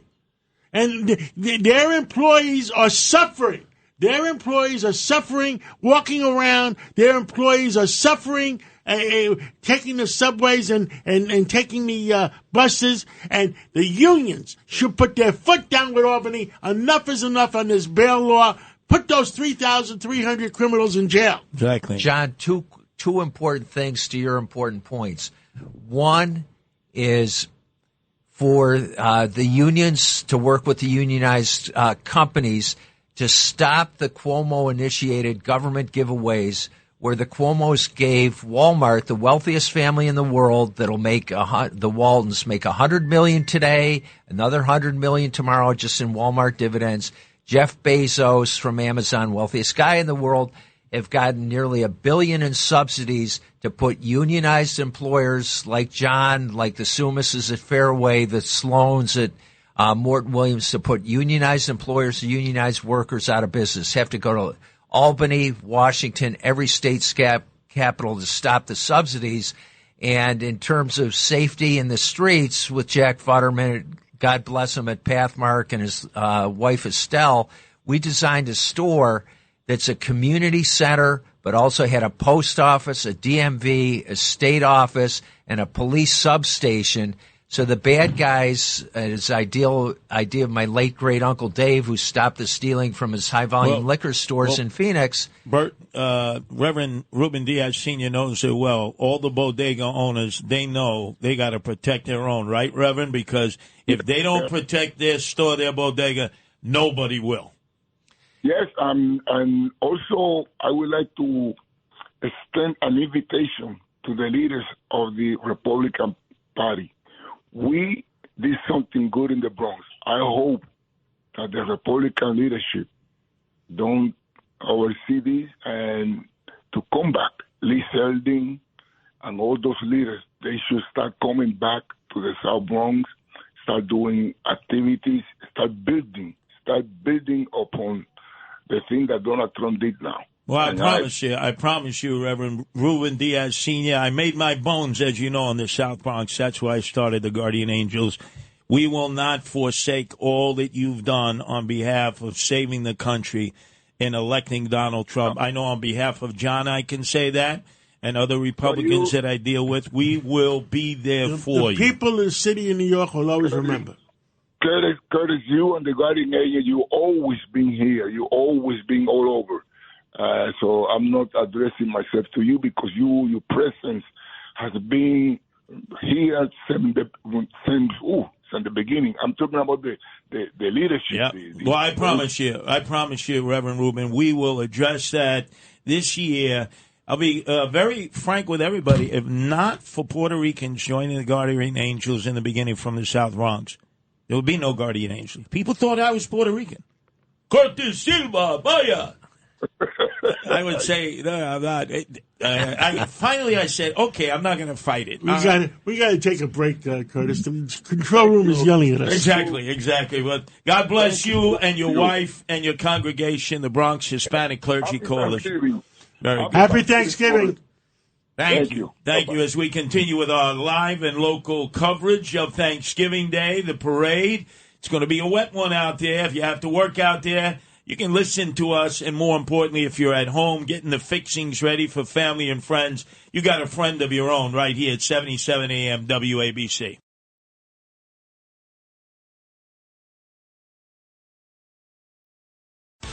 This is Sid and Friends in the morning. 77 WABC. Return the sender. Address unknown. I gave a letter to the postman. He put it in his sack. Bright and early next morning. I don't think Vinny sings this one. Elvis, Vinny Medunio, do you do an Elvis impersonation? I don't do an impersonation. You can't impersonate the great one. But anyway, Vinny Medunio, I call him the Prince of Staten Island. He's on right before his mentor, Cousin Brucey, every Saturday night from 5 to 6. He not only does a great radio show, a variety show of different songs from different eras, but when he gets onto the stage and performs himself, electric. Amazing. I thought I was listening to Bobby Rydell one time. Yeah, right. When Philly you were Southside star. Well, happy Thanksgiving, you guys. It's so awesome to be here with you today. I think I like this better than Sid and Friends. Don't tell anybody. We got more facts here than Carter has liver pills. And I just want to say, Father Capitanal Boulevard the other night was nothing compared to when Curtis visits Staten Island. That's true. Oh, I love Staten Island. John loves Staten Island. We all love Staten Island because it keeps the old traditions alive. Victory Boulevard. I remember when me and Mary Riley were in that parade. Was that the July 4th parade? Yes. It must have been 110 in the shade. I mean, I tell you, it was hot. American flags And I walked everywhere. that whole parade, Yeah. but I was 10 years younger. and very patriotic, and the best listeners we have of WABC in the 5 boroughs. But, Vinny, you are from a traditional Italian household. Give us an idea of what it's like in the Modugno household today with the cooking and all the preparations going on.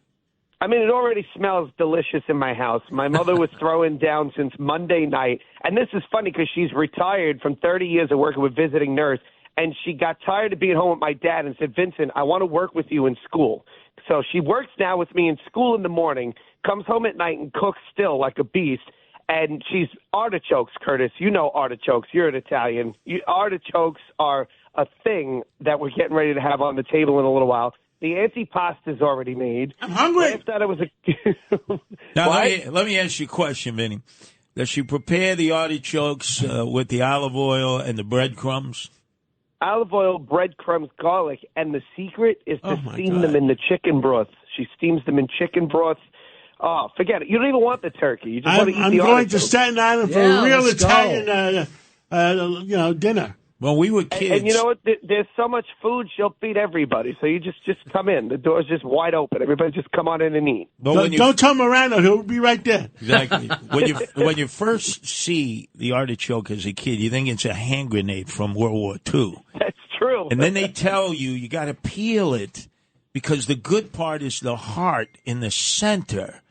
But you got to strip everything from the leaves. And you're wondering, my God, this is an enigma. But when it's prepared, like I know your mother prepares it, old school style, it is magnificent. You taste the love in all of it. That's probably why my brother and I are single and we still eat at home. No, that's because you're Italian guys who never want to leave Mama. No woman in the world can ever match Mama. That's right. That's right. What are you guys going to be eating today? Turkey. Now, I've already eaten a little crow this morning, so. Oh, boy. Curtis has had 37 apologies so far. Yeah, no, he's got more to go. Geigersman Wiener next. We got to figure out how to get the WABC trolley in the big parade. All right, now, Vinny, how many courses? The parade, WABC trolley is available. There you go. Tell them. How many courses at the Modugno household? Give us an idea, because traditional Italian fare, whenever families get together, at least whenever I did with mine, 10 courses, starting with a brodo, the brodo, the tortellini brodo. That's right. But she did an Italian wedding soup, the artichokes, of course, the antipasto, right? Then she's going to go into the whole turkey meal with all that stuff, and then the dessert. And then we'll eat again probably around 7 o'clock. I'm giving out your home address right now. Yeah, just follow your nose over the Verrazano Bridge. You'll smell it. Madonna mai, Vinny, where's the lasagna? What happened to the lasagna? We used to do that, but then you know what happens? You get full before the turkey. But she is making a ham, too. Oh, a ham. In the Polish tradition, it was goose. Yep. It was goose and goose soup. So when I would go to Chicago with my Polish side of the family, my dad's. South side, west side. Right. It was goose, and you would have the goose blood.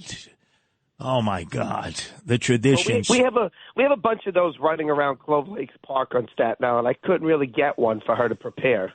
Now, Vinny, for a lot of people who listen to you on the weekends, right before Cousin Brucey, your mentor, when you're on from 5 to 6, how did you get into this business as such a young guy? Because you sing songs of John's generation, of my generation, doo-wop and a cappella. Well, it's funny because, we're joking about the cooking and the food and everything, but that's exactly what I heard growing up on Sundays when Mom would be cooking and whatnot. It was all that music. And now I call it Mom's meatball making music. I do a whole bit about it on stage when I'm performing it. But the truth is, I grew up just loving it. And to me, it was the contemporary stuff in the house. And growing up, I was a kid in the 90s. It was kind of not really oldies yet. It was only 25, 30 years old. So it was common music still on the radio. WABC was always played in the house before the switch over with the talk radio. The music was prominent. And then, of course, Cousin Brucey, he was a staple listening to him. So I never thought or imagined that I would grow up all these years later to be able to work with him and keep the music going. But that's how it happened. And I would always sing it as a kid, specifically Frankie Valli, Bobby Rydell, Jay Black and the Americans. I know John loves Jay Black. We joke around and say Jay Black was my first vocal coach because I played the tape so much in my bedroom as a kid on a little karaoke machine and singing specifically Only in America, This Magic Moment, Caramia, and those became the songs part of my routine on stage.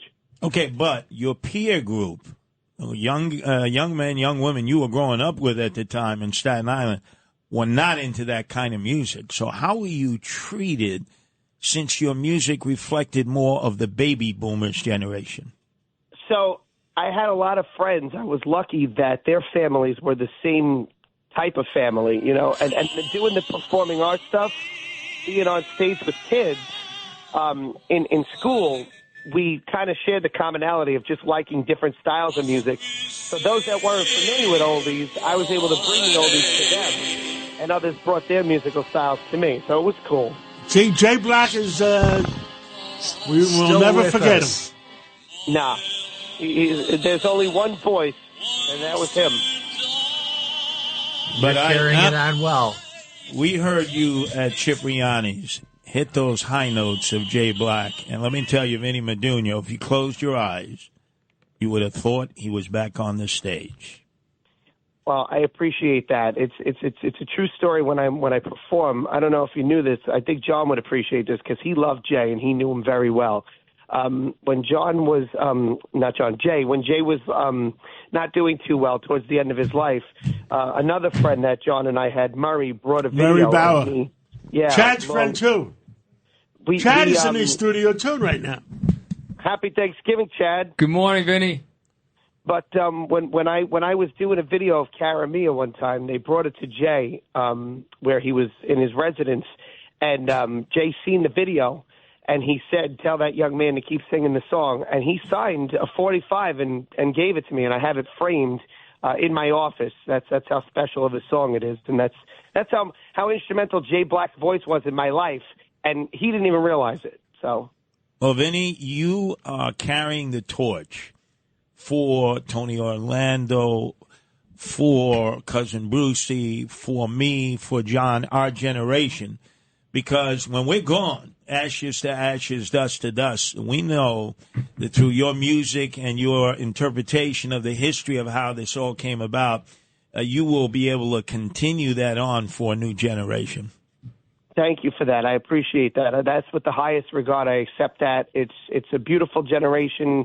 It's beautiful music. I love the faces of the audience when I get to perform it. And more importantly, I love to hear all the people when I'm at my appearances and things that love this radio station because you guys, single-handedly, all of us together, are preserving their music. They can't hear it anywhere else. So we're doing something great with music radio, and I'm so honored and blessed and thankful to be part of it. Well, for you and the Medugno family out on Staten Island, tell Mama Medugno to keep cooking, Papa Medugno to enjoy his two sons, because you're really special, and what you do with your music keeps our tradition alive. So happy Thanksgiving. And a happy Thanksgiving to each and every one of you and your families, and we're going to keep WABC Radio on all day. God bless you. God bless. You know, John, maybe getting the WABC Charlie in next year's Thanksgiving Day parade with Vinny Medugno performing might be something to consider. Fantastic. I mean, we need somebody that has influence with Macy's. Well, maybe Paul Carlucci. Where's Paul Carlucci? That's who we need. Paul Carlucci was vice president of operations there for many, many years. Let me see.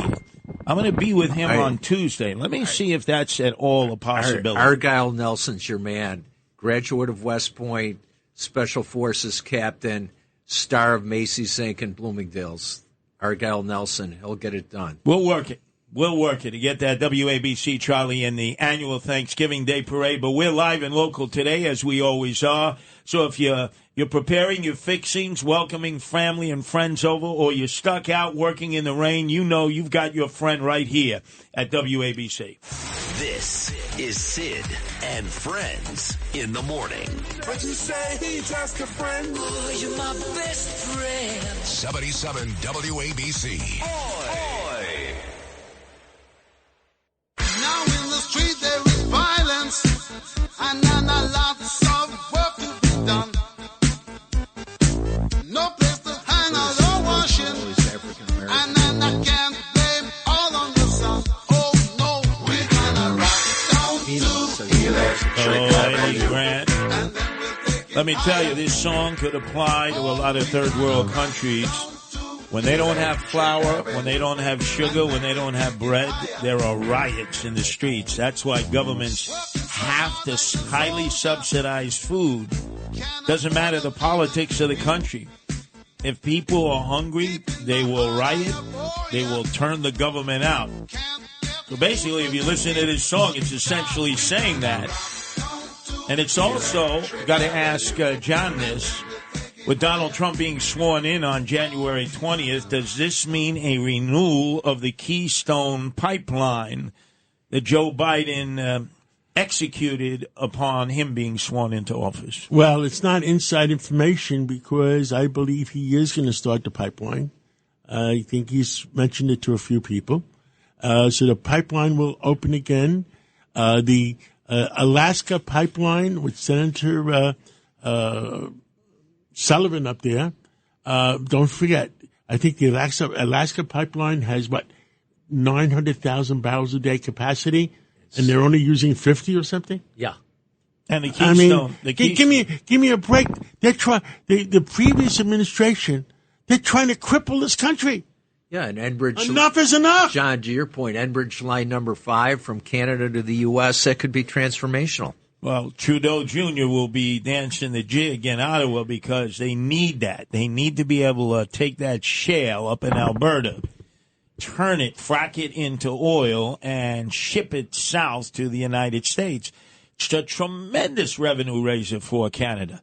So they'll argue about tariffs back and forth, but if he can get the Keystone Pipeline open back up for Canadian shale oil, the Canadians will be extraordinarily happy. And as Stephen Shork from the Shork Report said in the overnight, Venezuelan oil's the dirtiest, least safe oil in the world. So to Curtis and John's point, getting the crude out of Canada and ideally getting Stephen Harper back in Ottawa, you get a doubleheader sweep. Well, let's go from... Stephen Harper was a great prime minister Absolutely. in Ottawa. Trudeau, who's there now, his favorability rating is down to 20%. Well, let's go from black gold, which is Texas crude, to gold itself. And our guy that you hear regularly here at WABC, Paul Stone of Colonial Metals. Happy Thanksgiving, Paul. Happy Thanksgiving to all of you as well. Thank you for having me. All right, so we just talked about basically mining shale to frack and turn into black gold oil that we can use in the United States. But clearly, you're there, you're involved in precious metals. So with the changeover of the Biden administration to the Trump administration, new Treasury czar, a whole host of financial options that will be put into place, what are the prospects for your precious metals? Well, I think they're actually stronger than they were if Kamala had won. Because I think that the long slog of this reckless, inept government financial leadership would have just continued on had Kamala won. And we don't know exactly when we mathematically speaking, hit a very, very, very hard stop. When I was down at Mar-a-Lago a few weeks ago, lucky and blessed to be celebrating with President Trump and everyone else that had worked so hard on his campaign, I was blessed to be invited to go and attend AFPI.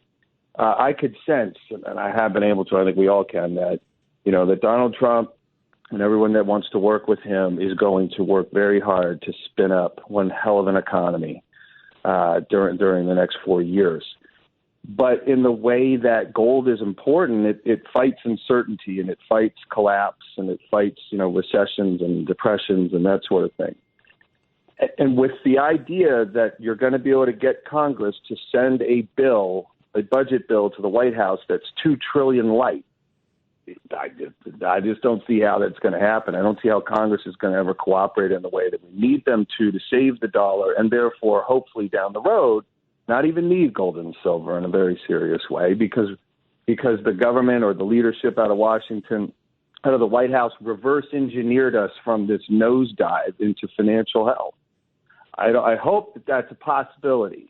I just don't see how it could work in a way that we're expecting. And so if our expectations go unmet, we would then be without hope because who else could do a better job and work as hard as Donald Trump to change this around? Now, Paul Stone of Colonial Metals, I one time had an opportunity to tour the Federal Reserve down in Wall Street and look at all the gold bricks in the basement that are behind these caged fences, and they have the name of the country on top. Then they have some cages off to the side with no name up there, no country. And naturally, me being the Weisenheimer that I am, and I say, whose gold bars are those? And he said, Mr. Sliwa, we're not at liberty to say. But they know if you put your gold here at the Federal Reserve on Wall Street, no matter what is happening, what calamity in the world, third world country, first world country, your reserve here can keep you going individually, your business going, or even a nation going. Now, were they pulling my leg a little bit there? No. I've been to that. I've been to that thing in 15,000 tons of gold in the sub basement of one Chase Manhattan Plaza. Yeah. Right.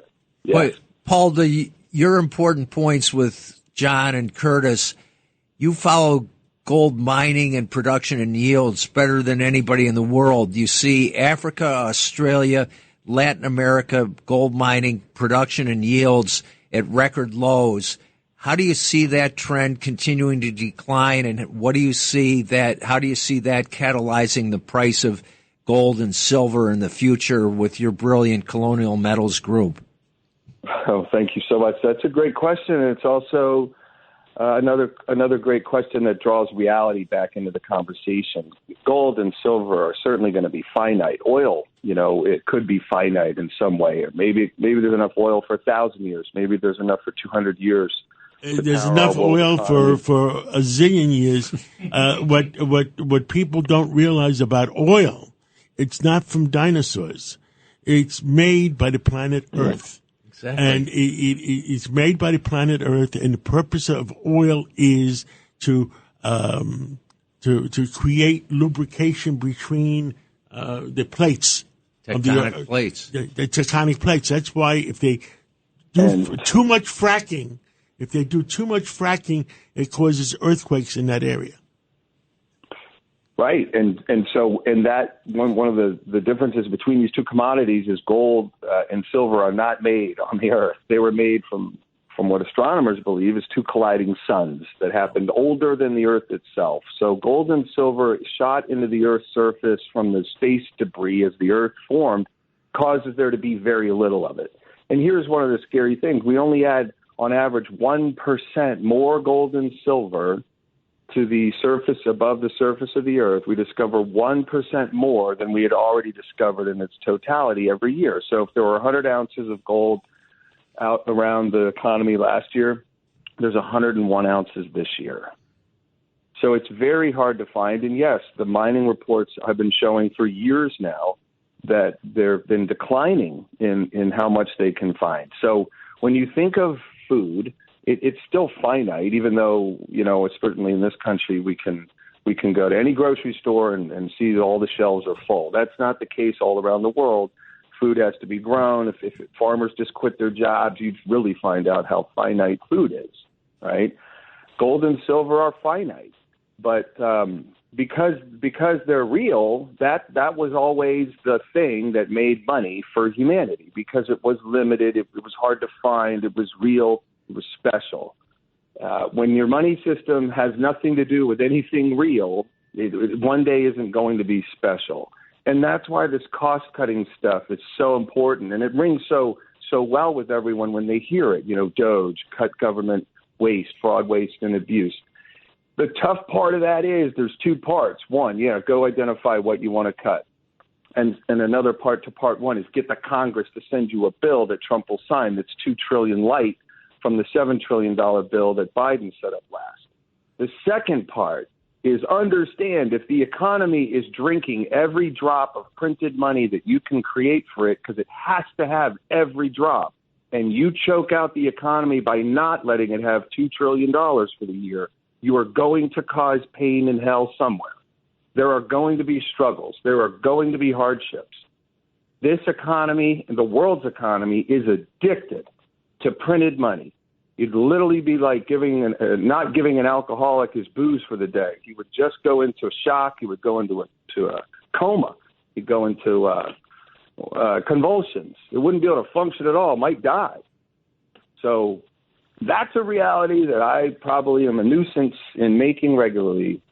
But I think that these next 4 years are going to show just how actually impossible it is to solve this financial problem. Well, Paul Stone, I can tell you from the streets, not from Wall Street. That's not my expertise like you guys, but from the streets, I can tell when the price of gold is going up. Because I'm on a subway and I'm watching guys take their gold cap off, take their grill out that has gold in it, because somebody eyeballing them for a gold chain to snatch and then take to the hock shop. The price of gold is up because the street, meaning the thugs in the streets, know the value of gold. That's why you'll notice people will hide their gold when gold is up.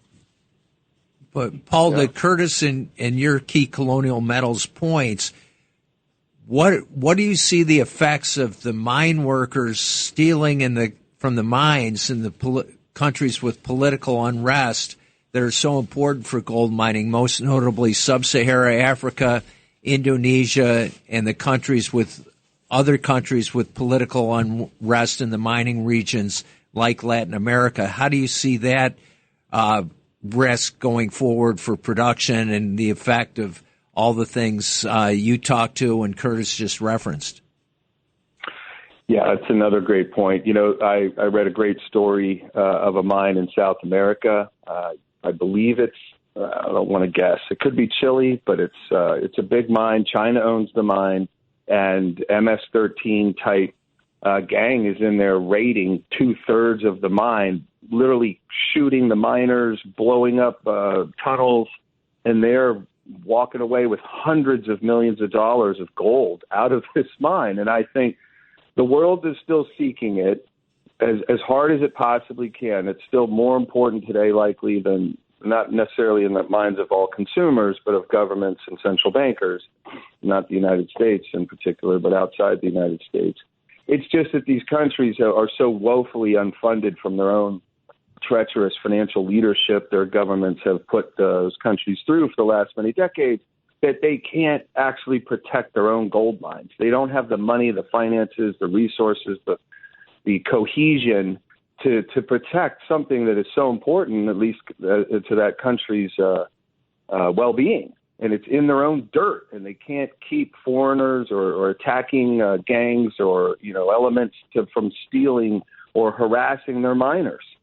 It's just another sign of government ineptitude. Imagine if we couldn't defend our own. There's gold and silver mines, copper mines inside the country. Imagine if we couldn't defend that. We couldn't protect that from getting stolen. How foolish we would look. Wouldn't that be a reflection of the government itself? So anything that keeps the source of gold, right, all of the gold that honestly ought to be in the holistically ought to be in the financial world or in some central bank's, vault to defend it against the collapse of its country's currency, to provide buoyancy to that country, or a way forward should the lights go out in the way that we're used to having the lights on from all the printed money. It's scary stuff, and it really draws attention. Well, gold's been around for thousands and thousands and thousands of years. Gold will survive, and It should be used. You know what I say? You can't put all your money in gold. You can't put all your money in stocks. You can't put all your money in real estate. But you should have a little bit of everything. Perfect. Yeah. I think that's I think that's the ideal investment strategy. Well, on that note, on this day, yeah, if you have a savings that could be diversified, as John was saying, how grateful are we today? How much do we have to be thankful for today? If we even have a savings, we might need to be looking at protecting or diversifying. Well, I am so grateful for what you have done for me and my family, John and WABC and everyone there. And I can see all your smiling faces, and I love you all. And I'm so glad you brought me on today. Happy Thanksgiving. Well, happy Thanksgiving. And Enjoy the day. And Paul, for those that are interested in looking at your portfolio of colonial metals, how can they go online and do so? It's pretty simple. Colonialmetalsgroup.com. Look over the website, and there's a great report that we offered, and we keep updated at freegoldguide.com. I do appreciate it. I do appreciate that. Now, let me ask you, Paul, where are you in the world today? I am in Virginia. Is the sun shining or it's raining there too? It's supposed to. Yep, it just started. But they do say raining on your wedding is good luck. So I'll take it in as good luck today that it's raining where I am. Yeah. What was that? It's raining on your wedding and it's good luck? Are you getting married today again? No, I'm just trying to parlay that piece of rain on your wedding. You can only get multi-married in, what is it, Utah? Judy Garland did Somewhere Over the Rainbow. Somewhere over the rainbow. All right, Paul. Paul, this is Chad. Happy Thanksgiving to you and your family. Chad, happy Thanksgiving. He's working too. That's right, because we're live and local here at WABC.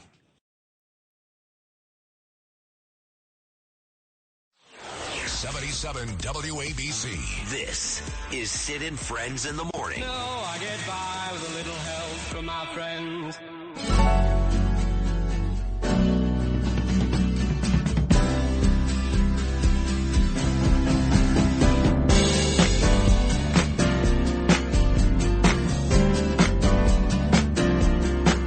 Little Isley Brothers, Teaneck, New Jersey, yes. Excellent musical choice on this, our live and local programming here. Thanksgiving Day, you don't need to be anywhere else. On the line, gentleman who graduated from Stuyvesant High School, became the number one go-to political advisor in the nation, saved Bill Clinton's presidency in those first 4 years, and has been spot on in terms of his prognostications ever since. And he's a proud addition here at WABC every Sunday, 12 to 2, Dick Morris. Happy Thanksgiving, and thanks for jumping on board this morning, Dick. Well, happy Thanksgiving to you and to everybody. And also happy birthday to me. Dick Morris's birthday. Happy birthday to you. Happy birthday to you. Happy birthday, dear. Happy birthday to you. Excellent call out, Doug Shapiro. Well done. Dick, are you older than me now or you're younger than me? He's catching up. I turned 77 today. How old are you? You're much older than me. At least a year. Pair of lucky sevens. 77 WABC. Exactly. That's right. Very good. You need a hat. That's right. So now, Dick, you had predicted all along the way, even during Trump's tough times, when he was sitting there at Mar-a-Lago with Yeezy there and Nick Fuentes, and people were just jumping all over him because of that meeting with Kanye West. It looked like it might not have happened. You were always saying this guy is going to get elected president of the United States again. What was it that you saw that other people did not see at that time? Well, I think there are a lot of things, but I believed back then in what I called the Frank Perdue theory. Do you remember Frank Perdue, the chicken guy? Are you kidding? He was one of my best friends. Tough man for tender chicken, as you said on your number one rated WABC show on Sunday, Dick. Mm-hmm. It takes a tough man to make a tender chicken was the slogan. And I said that's when I looked at the polling, people said they did not like Donald Trump personally. They didn't like his personality or his temperament. But they liked what he did. They liked his achievements, and they liked his positions on issues. So I said we should do the Frank Perdue campaign, and we should say that. So we did an ad that we ran during the World Series of 2019, and it said, "He's no Mr. Nice Guy, but it takes a Washington Trump these days a Donald Trump these days to change Washington." And that became a key element in the campaign. And I knew that people would not hold, even if they didn't like him. I knew they'd come to like him. But that the votes were going to be there because of his achievements and because of his positions on issues. And I knew that at that point that Biden would fade. I didn't imagine we'd have something as easy as Harris. But that's why I came to that view. And I shared it with Trump. I explained the Frank Perdue theory to him, and he loved it. You know, it was interesting, Dick Morris, when Ed Koch was alive, he'd oftentimes complain, people think that I'm Frank Perdue, and then Frank Perdue would complain, people think I'm Ed Koch. That's funny. Well, the one thing we know is that Donald Trump is not chicken. That's for sure. So, looking in your political crystal ball, this first year looks like President Donald Trump knows he's got to be speed racer. What do you foresee? Yeah, well, it's not even a question of foresee. What this guy has accomplished in the last 3 weeks is incredible. Mexico surrendered. Mexico surrendered. Hezbollah surrendered. He's absolutely burning up the economy. And more, because so much of the economy is speculation as to what's going to happen, and businessmen making investments based on what they think is happening. Consumer confidence. And by increasing consumer confidence and creating investor confidence, he's absolutely changed everything. And then you look at appointing Kennedy and giving him a central role in the healthcare system. And you don't have to look in a crystal ball to see what Donald Trump is capable of. You don't even need the windshield. The rearview mirror will do fine for 3 weeks. The whole concept of tariffs. Donald Trump seems to just want to impose tariffs on all foreign products. Likewise, we can expect retaliation. Those countries will impose tariffs on our products. Is it just a question of who blinks first? No, they're going to blink because we sell China about 1/5 of the amount that China buys from us, about 1/5 of the amount that we buy from them. So we have about 50 or 60 billion on the line. They have about 500 billion on the line. So who do you think is going to blink first? The United States makes about 80 billion a year from tariffs, and Trump understands that will go up and up and up. He believes that you can actually fund much of the government with tariffs, the way we did before the income tax, and I think he's absolutely right. I think the rest of the world knows it, and that's why Mexico caved in. We didn't even impose the tariff yet; we just threatened to, and the president, Gloria Steinbaum, spoke with Trump and told him, "We're not going to send other people across the border. You've got your old border back." All right. Well, Dick, first off, we want to thank you for your participation here on WABC and your prognostications every Sunday, 12 to 2. And to you and yours, a very, very special Thanksgiving. With Doug Shapiro, too. Piero. Piero. Thank you, sir. Happy Thanksgiving, you guys, and enjoy the turkey. And happy birthday to Dick Morris. Thanks, guys. Double coupons. As we continue on here, we're live and local as we are. And you know who's day. calling in at 8:45 right after the break? Joe Parisi to tell us what the price of turkey's on. Let him argue. He's a president of Gristedes. Let him argue with Burt Flickinger. Well, I'll say how the communist Chinese are fixing turkey and poultry prices. Well, that'll be of interest. Up next, right here on your place to be, WABC.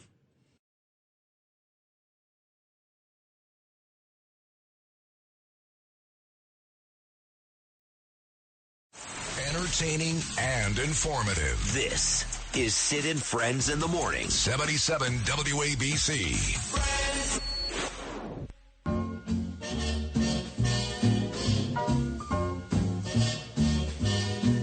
Somewhere beyond the sea, somewhere waiting for me,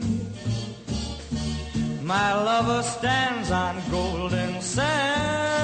Well, bring in Joe Parisi right now, president of Gristedes and D'Agostino's, and tell us the price of turkeys. Are they up or down? Good morning, John. How you doing? Good. And I got Burt Flickinger next to me, and he wants to know what the price is. I was excited to listen to Burt. Burt, you're another crazy guy getting up early. We all grew up in the grocery business, had to get to the produce terminal market We before were both, dawn. all of us were here before 6 a.m. Well, trust me, I was up at 5 talking to our team to make sure those deliveries that have to go out today were going to make it, and everything was okay. So we're all in the grocery business. We all stay 24/7. So we've all been trained by the best. You guys, Bert and John. Yeah, turkey. There's nobody in the studio under 70. Oh God, 770. Well, the great news for you, John, and I was just thinking about it before I'll talk about turkeys, is next year you'll have a grandson. So that'll be more exciting. I ended up spending time with my grandson last night. So John the Third. Yeah, that'll be great. So, yeah, turkey prices this year came down. Definitely. I mean, listen, they're down, but one of the big things, and there was, a lot of people were talking about it, since 2020, they're up 30%, but they came down. So the good news is the turkey prices did come down, and the great news was there was no shortage. And listen, if anybody's listening, Gristedes and D'Agostino still have turkey. So if you forgot to get your turkey or you need turkey parts this morning, because this year a lot of people bought smaller birds and then bought a lot of parts. So they want more legs, they want more thighs, they want different pieces. So listen, because my family always liked dark meat. We used to order a turkey with 6 legs. So we're open today, so we're open about pretty much regular hours. So if you need to go in and stop in, you forgot something, Gristedes and Dags is open. Please go in. We have pies. I was out in the stores yesterday. But so far it seems like a good year. The test of the holidays after the holiday and the business and how many people traveled and how many people left. That's really the test for our businesses. Now, Joe, when I worked AMP. Hey, by the way, Curtis, hello. Yeah. I forgot you were there. Sorry. Oh, no problem, Joe. But when I was the key man for a pack-out crew at Great Atlantic and Pacific Tea Company, AMP, 16 aisles. The moment Thanksgiving was coming about, all of a sudden there was fruitcake up on the shelf for a whole year that nobody bought. Now people are buying fruitcake. Cranberry, right? Anything involving cranberry. Cranberry sauce, right? All of a sudden you couldn't stock enough cranberry sauce. What is it about customers that the moment you begin your pre-Thanksgiving Day sales, they wipe out your fruitcake, wipe out all your cranberries? I always call it the last-minute customer. Those people are waiting for you to clean out. It's a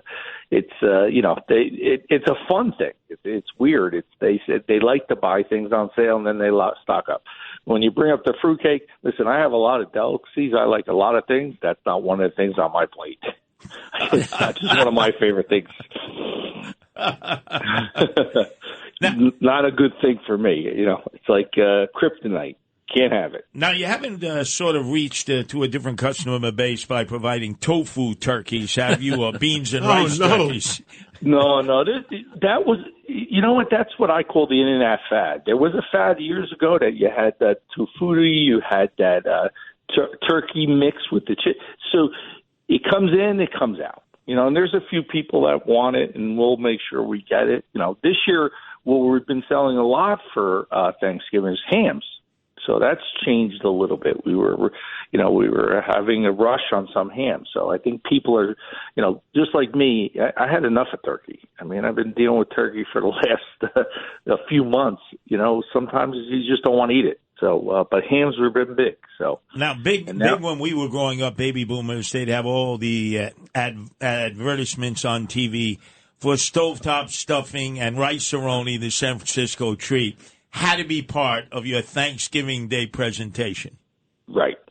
Yeah, that's a normal. Listen, everybody has their traditions. I have my. You have to have this. If you don't really like I don't like cranberry. We put it on the table, so it's there. But it's there's a lot of tradition out there. All the different ethics group have their traditions. A lot of people now today, which is not in is frying turkeys. They're talking about a lot, and people are frying turkeys, which is not my delicacy. But our own news guy, James Flippin in Bloomfield, has the deep fried turkeys in the backyard. I mean, that's like hillbilly style there, Joe Parisi. Deep fried turkeys. Yeah, and that's where the fires start in some cases. So, listen, I'm going to throw a little thing. So, listen, John and Margot every year donate a lot of birds, 10,000 birds out there. And, the stores, Gristedes and Dags, are also doing a fundraiser, which has been a great year. People are giving, so if you want to put a turkey on this holiday or next holiday, you go to our Gristedes and D'Agostino's and you could give whatever you want. The denomination of 1, 5, 10, we would like 100. And we'll be able to put a turkey on, the hungry and the people that can't feed themselves all through the rest of this holiday, the next holiday that's coming up. So please, we're going to be collecting all the way up this week through Saturday, and then we're going to do another great event for Christmas. So please, if you want to stop by our store and shop, please do some shopping and then give a donation. It would be great. And again, Margot and John, and I said it the other day, have a real big heart for helping people, and I think it's great. I think it's a fantastic thing. Joe, that reminds me, I have to eat crow again today, not turkey, and apologize to all of you. I missed the annual turkey giveaway, first ever since I've been at WABC with the Catsimatidis and with Chad. I lost my voice. I then regained my voice the next day and said some things I should not have said.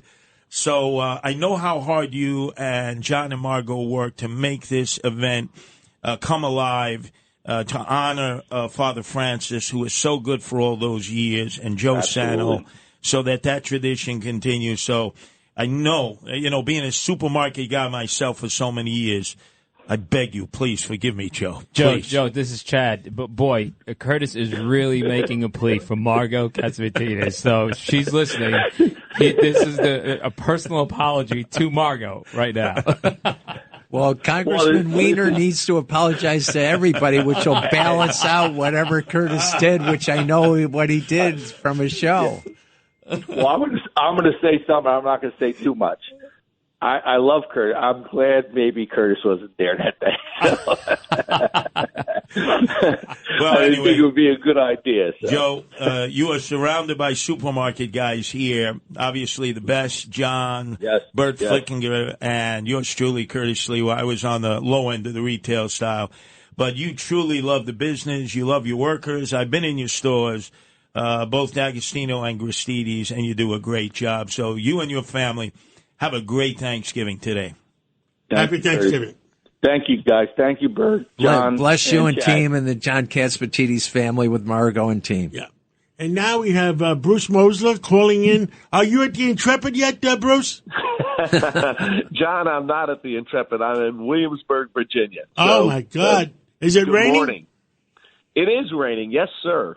Bruce is chairman of Cushman and Wakefield, but also co-chairman of the Intrepid Museum, and does a wonderful job for all veterans. And Bruce, it's a great day for families.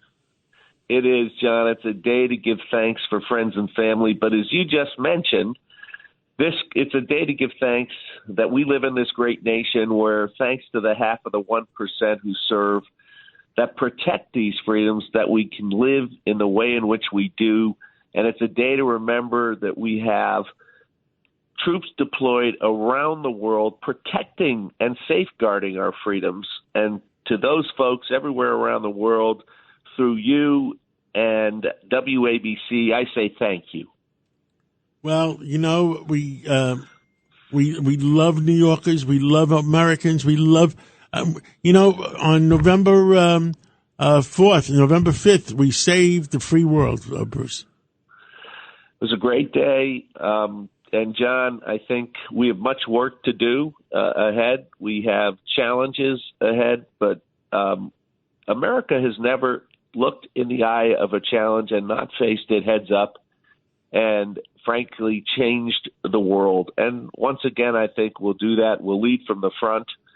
But again, this is a day to give thanks to everybody that we know and love, those troops, and especially remember to give back to the communities where we live and work and play. This is a moment to reflect on how we can give back and make the communities around us even better for the future. Bruce, this is Chad Lopez. And as a former veteran, Navy veteran, you know, what you just said with the troops, that means a lot. Because I remember sitting out there on the ship, and when Thanksgiving would come around and we'd be out wherever we were in the world, it meant a lot. It didn't feel like, if you weren't home in America, it didn't feel like Thanksgiving, but just to be remembered. So I second that. That's really a nice thing to do for the troops, to remember them. Chad, thank you for your service. Thank you.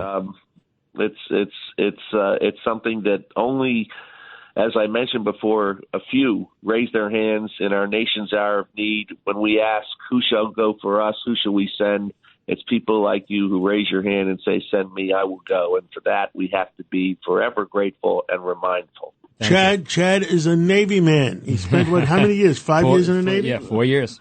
4.5 years. Chad, come on down to the Intrepid. Yep, I love it. I was on the USS Independence, so John, we have to charge.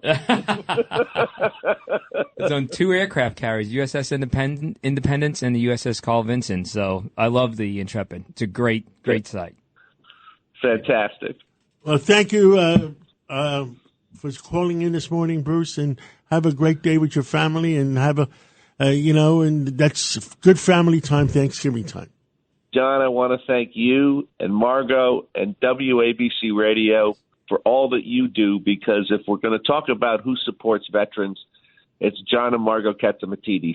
Thank you. God bless you. That's right. They hired one. Gentlemen, have a great Thanksgiving. You too. And let me make note to John and Margot and Chad for broadcasting live from the Veterans Day Parade. First time we've done the entire parade. Briefly, we had Sid and Bernard McGurk, bless his soul, when he was alive. They did the start of the parade. We did the full parade. And I told the story of how Donald Trump had saved that parade. So back in the 90s, Rudy had just been elected mayor. We were flush out of cash. You know, the Dinkins administration had almost bankrupted the city. There was no money to keep the Veterans Day Parade on. 2 weeks before they were going to cancel it, citizen Donald Trump came in with an unbelievable donation to keep the parade alive.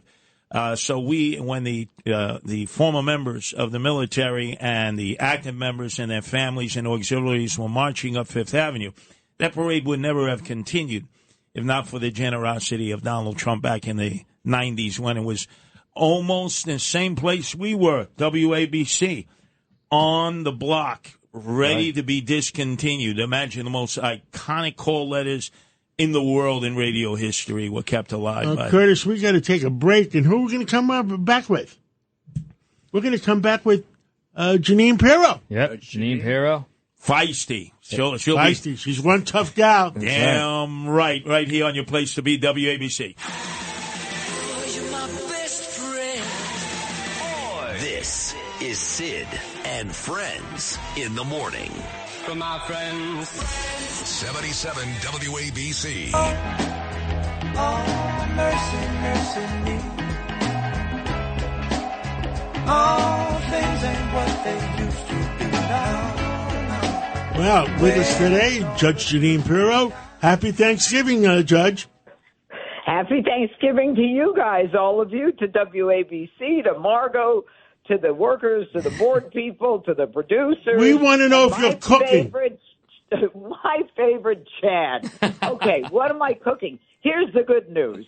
The good news is I'm going somewhere else today. The days of my slaving are over. Actually, I am making one thing to bring. I'm bringing cranberry sauce that I'm making with jalapenos and oranges, and I'm getting hungry. Yeah, I love jalapeno in cranberry, but other than that, I'm not cooking. So I just want you to know that I feel like a lot of Americans feel it's like a rebirth of the country again. I think that what we're seeing happen with President-elect Donald Trump, how quickly he's moving to kind of restore America back to her strength. Have you heard Mexico surrendered? Yes, Mexico surrendered. Trudeau was on the phone within 2 hours. It is absolutely amazing. And I have to tell you that so many people I see in a store, a mailman, it doesn't matter where you are, they're like, oh, thank God, thank God. I mean, it's the silent majority who said, you know what, we're not going to take it anymore.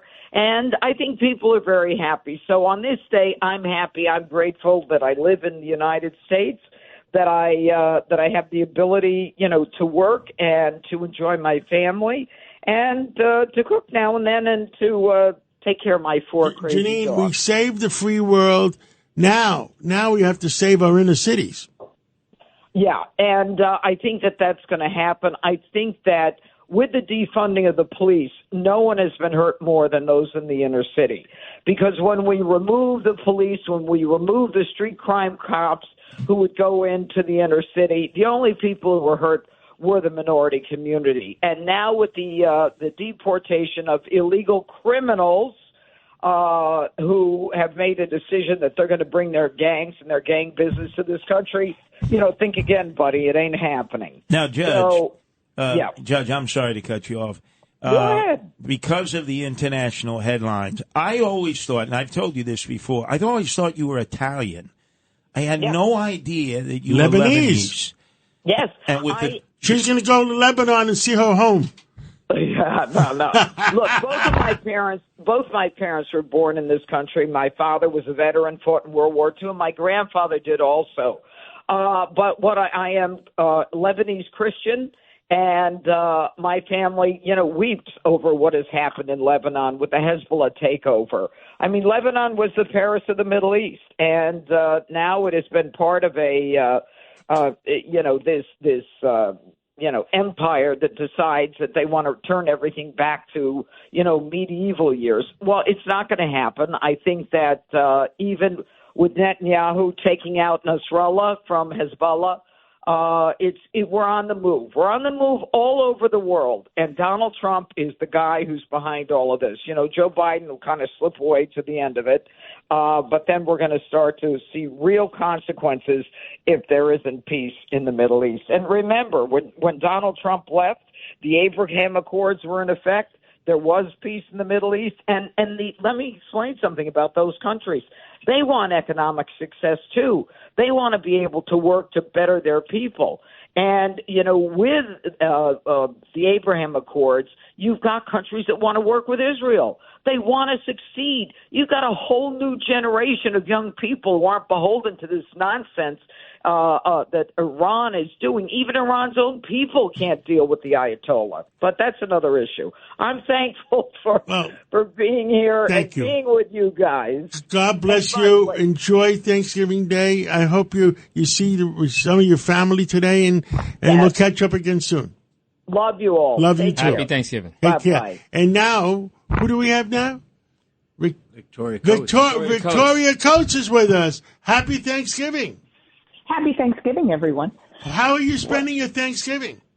I am spending my Thanksgiving with my mother and my entire family in Lancaster, where I grew up, Lancaster, Pennsylvania, the heartland that brought us Pennsylvania in the recent election. Home of Redner supermarkets. We needed Pennsylvania. We needed Pennsylvania badly for a whole bunch of reasons. And so I am thankful for our state coming through, our Commonwealth, rather. I'm thankful for our new Senator, Dave McCormick, who's going to be a great addition to the United States Senate. And I am thankful for my growing family. We have 2 new engagements. That's So a good thing. We saved, Victoria, we saved the free world. Now it's time to save our inner cities. Absolutely. And that's actually one of our initiatives at the Heritage Foundation where I work. Our president, Kevin Roberts, wants us to get after the cities, both in terms of social fabric, but then also, because I'm trained as an art historian, important to me, he wants to get after their physical fabric. So we're looking at all of the, horrible, ugly buildings that have been built that, people are forced to work in and hate, as well as, the kind of social experiments that Democrat politicians have played out in our cities for way too long. Well, thank you for calling in, and we love you, and enjoy the day with your family. You guys too. Thanks so much. Now, calling in, we have A.R. Bernard. Well, A.R. Bernard, we need a prayer. I think we do, and maybe our prayers have been answered already. We've got an incredible 4 years ahead of us to see how things work out in terms of our nation and where we're going. But today we speak transcendently.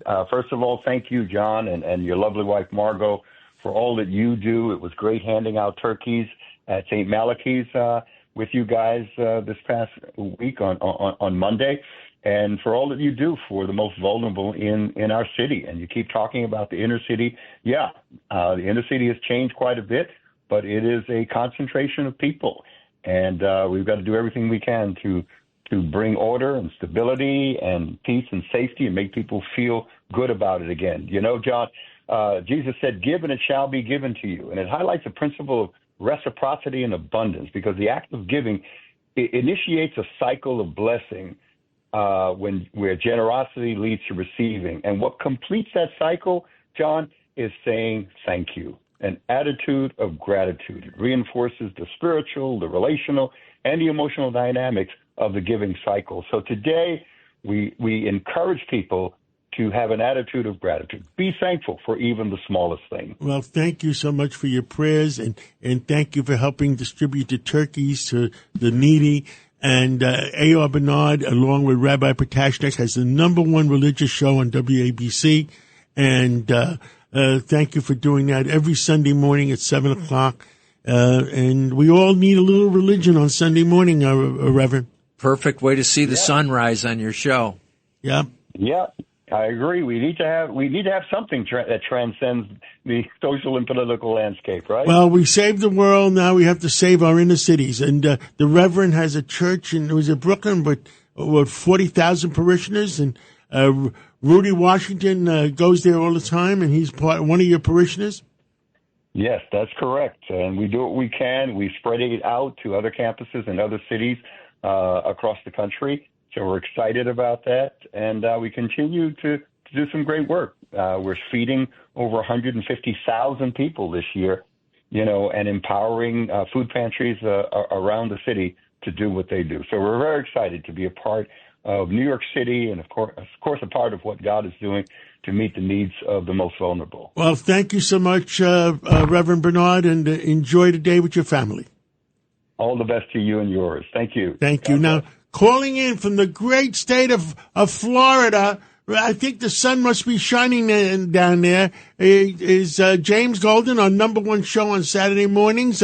James, otherwise known as Bo Schnerdley, tell me the sun is shining because it's raining like heck up here. The sun is shining, the weather is bright, and happy Thanksgiving. Happy Thanksgiving to you. And how are you spending the day? doing show prep because I got a show this afternoon and catching up on everything. And I got the show right after you. Me and Rito are working today at 5:00 too. You know it. The radio's always on, and isn't that though? Isn't that one of the things to be thankful for? You know, John, to me, the holiday season this year began on November 6th, and it has been. What an amazing time to be part of the fabric. And I'm going to tell you something, John. Without the work that you have done, and you and Margot, in putting together this amazing station that now goes worldwide. Do you know the impact of what you've done? I think that you look at what is happening in this country now. It is in not just what's happening politically, but it's also what's happening now that there are alternatives, viable alternatives in media that is helping to spread the word of truth counter to the message that they don't get from the mainstream media. And you're a big part of that. Now, Bo, we're all a big part of it. WABC, Fox Business, Fox News, we all worked hard to help make a difference in our country. That's exactly right. And that difference is starting to show up. A lot of people had given up hope. They thought the country was spiraling down and there was no saving it. We are seeing right now that there is hope to actually bring normalcy back, the things that we are talking about. And these are real quality of life issues, education, health, how the country can have a prosperous underpinning for the next generation. All of these things, the American dream is still very much alive. It has been battered, but it's alive. Well, thank you so much. Curtis, you wanted to say something? Very quickly. Bo, a lot of people don't know you graduated from Jackson High School, Southeast Queens, along with our other colleague, Cindy Adams. What was Thanksgiving's like for you growing up in Queens? You know, Curtis, you're going to make me cry because it was Mom being up all night the night before, preparing. It was Dad. It was the family. It was friends. It was the best part of life. Now it looks like it's almost idyllic, but it was so strong. And when you're a kid, you take all this for granted because this is just the way it is. But then when you get older, you realize how special it was, how special it was to be part of New York and be in that vibe, to be part of your church, to be part of this lifestyle that now seems in many ways so distant from what life is now for kids growing up. So it was beautiful, but it was beautiful because I had a mother and a father who were totally invested in their family, who were totally invested in saying that you could achieve anything, who really did sacrifice. And I mean sacrifice so that their kids could go on and have a great life. And, you know, that kind of selflessness is something it's still out there, Curtis, but so many kids don't grow up with that. And that's one of the things that I think we have to try to bring back into the American culture. Well, thank you for that, James, to remind all of us how we benefited from having a father and a mother, and how many of our peers never did. They never knew who their father was, and maybe Mom wasn't around because she had to work 2-3 jobs just to make ends meet. So God bless you on this great Thanksgiving Day, that you would remember all those who didn't have the opportunities that we had in growing up to really enjoy Thanksgiving and this whole holiday season. And Curtis, let me just say something else here. I say this to you all the time, and I don't say it to embarrass you. You have given your entire life, adult life, trying to provide for the safety of others. And that has spread not only from what you've done in New York, but it has spread across the world in these many chapters of the Guardian Angels. I think that your life is an example of what one person can do to make a positive difference. And I am so thrilled to be your colleague. I love you dearly, even though I know you hate that, saying it. But But Curtis, you are an amazing human being, and it's just such an honor to be your colleague and to consider you such a friend. Well, thank you. Thank you, James. Thank you. And also I want to thank John and Margot. They've been board members of the Guardian Angels for 30 years when we were having really hard times, when nobody wanted to have anything to do with us. So thank you, John. Thank you, Margot. And thanks to all those out there who have supported us in our time of need so we can help others. And let us keep the Thanksgiving Day uplifted spirits alive. Boy, this has been a very uplifting program so far. And we've seen so many benefits of being in New York for those who have come from so far away to be at the Thanksgiving Day parade. They're not letting the rain deter them so that their children and grandchildren can see the balloons coming towards Macy's and the beginning of the Christmas season. Yes, and let's also not forget to thank the CBS listeners who are still sending us emails this morning and thanking us for being live here today on Thanksgiving Day, right? We welcome them in and it keeps happening, so thank you. Thank you. We never leave our listeners alone. Somebody's always there to be with them. That's right. As we continue here on WABC. This is Sid and Friends in the Morning. 77 WABC.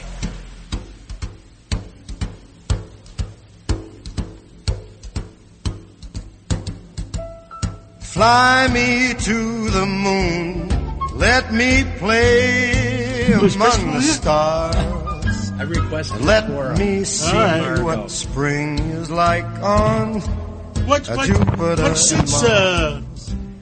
In other words, Sid's coming up 9:30. Hold my hand. No, Sid's on the line after a tremendous program yesterday. The annual fundraiser for dyspraxia relief that his beautiful son Gabriel has overcome against all odds with his wife Danielle, who was in studio. It was such a feel-good 4 hours. Again, another mood uplifter this holiday season. And calling from God's country, the Irish Riviera, where he retransplanted to from the godless area where I live, the Upper West Side, our own Sid Rosenberg. Hey, good morning, guys, and thank you for that, Curtis. It was a beautiful day yesterday, very rewarding. My son basically in tears when he left yesterday, Danielle too, and I must tell you, John and Curtis, that our audience, such a beautiful audience, they were so generous yesterday, and I'm not even talking about people like Bill O'Reilly, who donated a ton of money, or Teddy Atlas, who donated a ton, or Corey Zelnick. I mean, our everyday listeners that really did a tremendous job yesterday. So for us, it was the perfect way to kick off this holiday season. If anybody knows about giving, it's John. You know, John and Margot do more for our city, for our community than anybody I know. I'm not just saying that. I'm being honest. So what a way to kick off the holiday season on this beautiful Thanksgiving morning, despite the rain. Yesterday was a magnificent day. And Curtis, I'm certainly very thankful for you because all the success our morning show has, and we've got great success, amazing success. A lot of that is because you're on the show every day. You want honesty about this city, about the mayor, the governor, all of it. There's nobody better than you. So I'm in a very good mood this morning, and I'm on with two very, very great men, Curtis and John. Now, let me make How do you feel about Chad? Listen, let me say, it's funny you bring up Chad, John, all seriousness, because before you and Margot came in, literally on your white horse, literally to save this station, and God knows the trajectory of my career has only gone up because of you, John, you and Margot. But I have to say, I've been around radio for 25 years. I've worked at the biggest legendary stations in the history of radio. I've never met anybody who's got better instincts, and is not afraid than Chad Lopez. When Cumulus ran this place and 3 stations went away in one day, this guy kept fighting. You know, John, we always talk about the fight. Donald Trump, fight. Chad Lopez is a fighter. Goes back to his Navy days. So I can't say enough nice things about Chad Lopez. He's a brilliant radio guy and a fighter. And that's another reason why WABC is number one. Well, John, Curtis, Sid, Burt, today's not about me, so let's stop talking about me. It's about Thanksgiving and all those families out there. So thank you for the time. Yeah, but wait, one thing. People need to understand, when I walked into your office, Chad Lopez had a contract for somebody else on his desk. We were going to bring Sid Rosenberg back and join him with Bernard McGurk. We dearly miss him. And he stood up to the Cumulus corporate entity. They did not want Sid Rosenberg. Right. Sid, he stood up. He put his job on the line. He knew it would be a great talk team. He knew you needed to be back in New York. It's huge, Chad, because, look, I can contribute, but I had no juice with the leadership. You sold them on the idea and put your job on the line. I said, this is Sid Rosenberg. Are you guys crazy? They wanted to put the guy in that was going to read books on air. In Morning Drive. Yeah. No, that's a true story. And look, Chad had to go against Mike McVeigh. Chad had to go against Milner. Chad had to go against Mary. And John, you know all these names, but he was serious. He said, look, I want to win. Sid's got a big audience. He's been in Florida for a long time, but he's maintained the audience. I'm bringing Sid back, and Imus didn't want me. Quite frankly, Craig Schwab didn't want me. But Chad wanted me. He made it happen. And believe it or not, guys, coming up in literally 2 months, I'll be celebrating my 9-year anniversary. 9 years. Wow. At WABC. Wow. Sid, speaking of congratulations. Sid, speaking of tears, Burt from Buffalo, and you're revered with John Curtis and Chad and your late great partner Bernard McGurk. And the heroism you speak of is also true in Sayre, Pennsylvania, where Denise McCormick, shop steward from UFCW Local 1, had no place to go. She needed to meet with John. She needed to meet with Margot. She needed to meet with Ed Rendell to intercede with the Federal Trade Commission. Denise is listening in Dandy's store number 16 in Sayre, Pennsylvania, population 4,400. She's taking her grandson James to his first Buffalo Bills game. And could you send out a special thought to all the union workers, all the shop stewards, all the working people across America and around the world that you, John, Bernard, Chad, Curtis, and their respective families and the WABC family support so well. It's Denise, Pritzy, and grandson James going to their first Buffalo Bills game on Sunday night. And God bless you, Denise. You're listening right now. I wish you and your beautiful family a happy Thanksgiving and a wonderful holiday season. Don't forget, today kicks off the whole season, right, guys? Christmas and Hanukkah actually fall on the same day this year. But I'm glad you mentioned Denise and those fine people in Pennsylvania. I had the opportunity literally 3 days before the election to go with our friend Bill White, John, the King of Prussia, just outside of Philadelphia, and speak on behalf of President Trump. Not to make this political, but he's the guy that has not forgotten about the blue-collar workers, all those fine people in Pennsylvania, like Denise and others around this country, that really make up the fabric of this country. I hate to say this, but New York City, that's not America. Boca Raton, that's not America. Los Angeles, that's not America. It's places like where Denise is this morning that make this country the greatest country in the world. So my heart and soul go to Denise. I wish nothing but the happiest of holiday seasons. God bless you and your family. And again, John and Margot, no surprise here, whether it's the PAL, whether it's a whole bunch of different charities, breast cancer, obviously Bernard died from prostate cancer. There are no two more caring people, more giving people in the world, not just New York City, in the world than John and Margot. And I am very, very thankful for those two and proud to work for them today. Thank you so much. And I'm going to play, for history's sake, I'm going to play a bit of WABC history. Herb Oscar Anderson, his daughter called us last week, and she wants to come by. But he was a star in the 1970s? Was it? Yes. Hold on. And this is his theme song.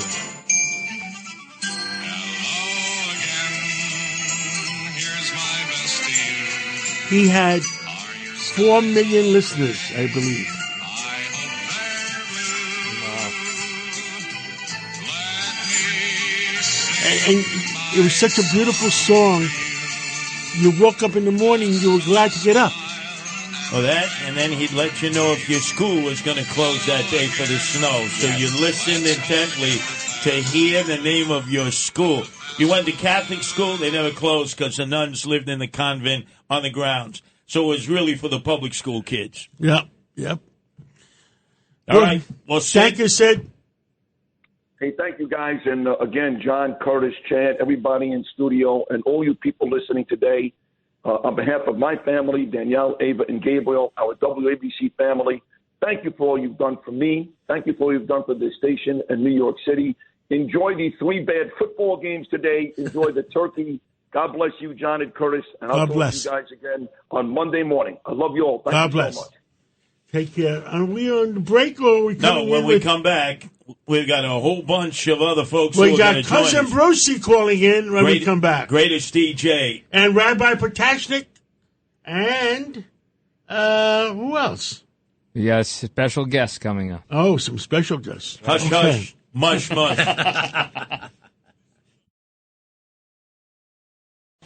77 WABC. This is Sid and Friends in the Morning. No, I get by with a little help from my friends. Don't hesitate, make it now. Don't wait. Open your heart and let my love come in. I want the moment to stop when I can feel your heart with more love and more joy than age or time could ever destroy. And my love will be so solid, it'll take 100 lifetimes to live it down. You know, I always look forward Saturday night before I begin the overnight shift, listening 6 to 10 to the greatest DJ of all time, our own cousin cousin Brucey, Brooklyn born and raised. He brings all those old classics back to life with the narratives, with the interviews, with stars that we didn't even know they were still alive and out there. And I want to just thank you on behalf of the entire WABC listenership out there, Cousin Brucey, for putting so much of your heart and soul into your programs every Saturday night. Well, that's fast. I love it. First of all, maybe you gave me a new name, Kurt. I like it. Cousin Brooklyn. I love that. You're funny. You are terrific. Thank you so much, Kurt. It's always, it's funny. When I'm on the air and I'm watching what's going on, and I see the red jacket and your chapeau passing by all the time, I always feel very good. I know Curtis is in the house, which is nice. It makes me feel good, Curtis. But wishing you and everybody a very happy Thanksgiving. I'm just so pleased to be part of this family, really. And that's what Thanksgiving's about, family. And we finally got this family back together again in New York. And thanks to John and Chad and Margot. And I tell you, what a wonderful feeling it is to know that it's, well, where it all started. We're talking about music especially. Music, where it all started, rock and roll and the top 40, right? And it's back in town, and just the holiday is there all year long. And that's what it is. I go on the air because I feel like it's a holiday. It's can be Thanksgiving, Christmas, Hanukkah, doesn't matter. I'm on the air. It's a holiday time. Thanks to WABC. Well, Cousin Brucey, when we listen to you Saturday night, so you can get it on the podcast, WABCRadio.com, I hear you refer to people from all over the world, not only calling you for requests, but emailing you, connecting with you, and that's when Australia, everywhere. Right, the power. Japan. The power that you have brought to WABC. But, things have changed so much. I'm sure that all the guys with you in the studio now, John and Sean and everybody, realize that radio is so changed. Like when we first started WABC, we were first on there, right? We'd say local radio. It was New York, New Jersey, Pennsylvania, which ain't bad, right? But today, there's no such thing. Local is universal. And like somebody, I think I heard John's voice, I'm a morning show. I'm a popular morning show in Tokyo. And in Manila, Philippines, I mean, that blows my mind. I cannot believe it. And so Bruce, music, yeah. What's our favorite song? Hold on.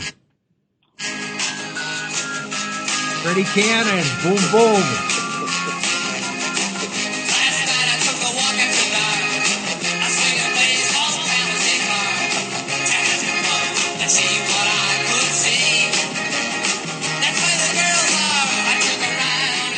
Those were great days, cousin. Yep, and you know, Palisades Park was so much part of what we were doing. We broadcast there, WABC broadcast there live every single weekend, and very much part of that park. And Palisades Park still lives today thanks to what we're doing. And it's such a great honor to be doing this. And by the way, Freddie Bum Bum Cannon is fine. He's doing well. We had him on the air. You know, besides all the music, you know, my shows have changed quite a bit, guys, as you know. Right? No longer am I doing time checks and weather reports and station breaks, but part of the fun format is my guests. We have a lot of guests on the air, and people love to hear me talking to, well, not only them on the air with dedications, but we have people like Freddie and Darlene Love and Mike Love. And we have all kinds of guests on the air. So talk radio, which blends beautifully with what you guys are doing. Right? And cousin, part of what I do. And you know, last Friday night I was in St. Pete honoring the birthday party of our old friend Joe Jimenez that ran the Bally Hotel, ran Caesar's Hotel, and who walks in? Bobby Vinton. All right. And he comes over to me and we start singing together. How old do you get before you regret the things you haven't done? Bobby, and I was very happy when you sent me a note that Bobby sent his love. Yes, he did. Bobby retired about 2 years ago. Matter of fact, when we went on the air on WABC, I was his last interview, and then he told me he's retiring. So I was very pleased to hear that you were singing with him again. We were singing happy birthday to Joe Jimenez, and it was a great time at the in St. Pete. And, happy days, it's good for happy days. Yes, it is. It is, and we are so much part of everybody's lives, and thank you so much for doing this. You know, I always love to tell the story about John, guys. I didn't know John. John used to call me all the time when I was another radio station and asked for recordings, asked for records. And John is a real music fan. I didn't know who he was. So one day somebody called me and said, "You know that guy who calls you every once in a while from his car?" I said, "No. I know his name is Cousin John, and his wife is Margot." I didn't know who they were. And he says, "Well, he just bought WABC." I said, "What? How can anybody buy WABC?" And sure enough, John bought it. And John, I think with one day, called me and said, "Bruce, come on back on the air at WABC." And I thought that was the greatest thing that's happened in my career. Exactly the way the story happened. And we brought WABC back to its fame. Right. And what a mixture. What a lovely mixture. We're doing a lot of talk today. You got guys like Curtis and all those Sid and people on the air, and you mix it with a cousin Brucey and Tony Orlando. Come on. What a wonderful idea. It's very today, and we're reaching the world. The whole world. Now, cousin, you are not only a person who tells great narratives, picks great music. You made me cry with one of your interviews with Connie Francis, who actually wrote a letter when I first got on the air at WABC 35 years ago. It wasn't going well. She wrote a nice complimentary letter that raised my spirits when she told you the love of her life was Bobby Darin. And she wanted to elope. Wow. But because she was from a traditional Italian family, which I can relate to, she had to ask permission of her father. And her father said no. And you could hear her heart bleeding so many I got tears years in my later. eyes. Yeah, same. Cousin, That was the greatest interview I've ever heard on radio. It made me cry. Well, but that's the idea, that we are able to relate like that. And it reaches a guy like you, a professional, right? Can you imagine what it does to people? You know, people call, like they do with you two, Sid. They call me. I know what's going on. Somebody calls me in the morning that their dad or mom is in the hospital and not going to make it. And I always think to myself, why the heck are they calling me? Well, a very obvious reason, just like you said. We relate. There was a connection. We all grew up together. Radio is a wonderful connection, and we've discovered this great secret, and it's great. It works. Yep. Well, thank you. Thank you, Cousin Brucey. Have a great day with the turkey, and spend it with family, and we'll catch up again real soon. Okay, look forward to it. Thanks, guys. Thank you. Happy Thanksgiving, and everybody love you out there. Thank you. Let's take a break right now, and we're going to come back with Rabbi Protashnik because we need another prayer.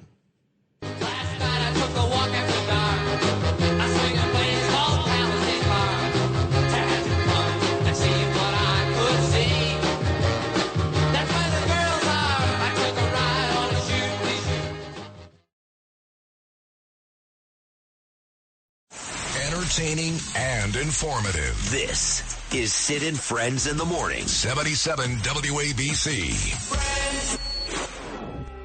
Caught on me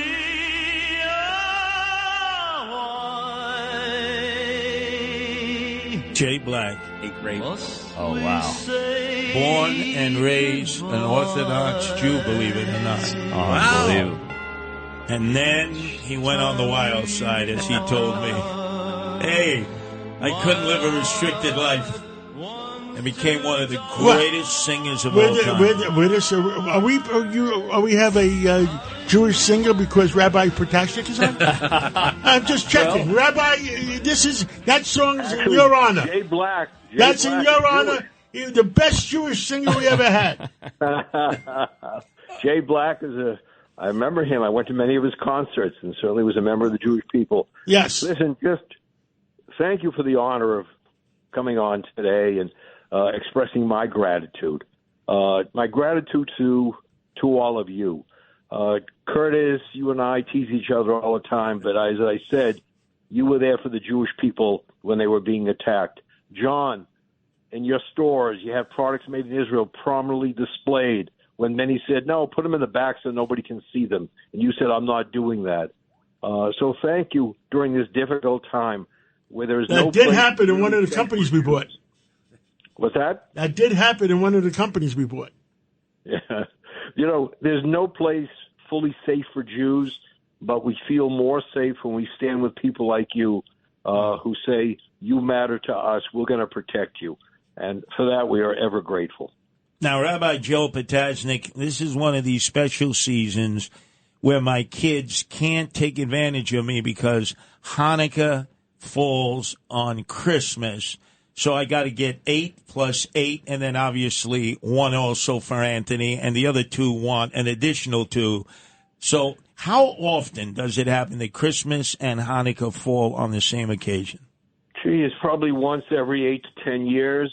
So you don't have to worry. You'll have a little bit of a break next year.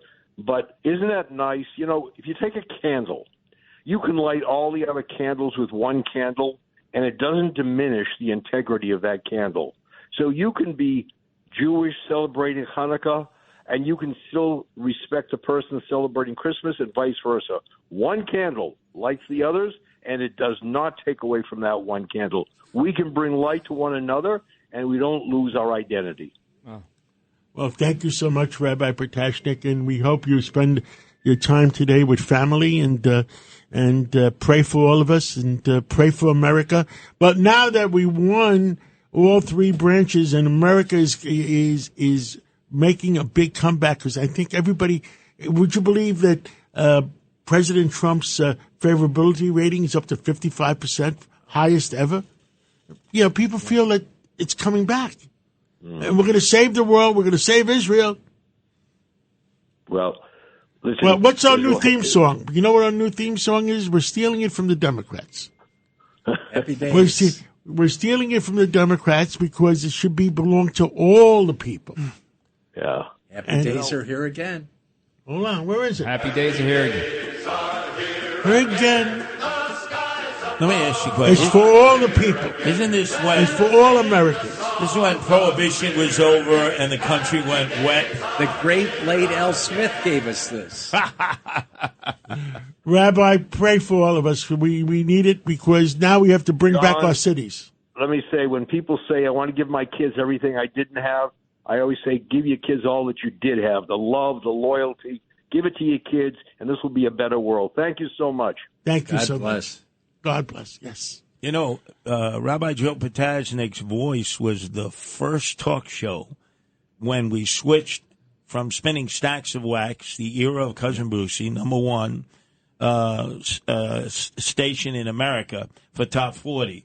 And then the conversion took place. That was the first show, Religion on the Line, with Rabbi Joe Potasnik. So we've gone full circle.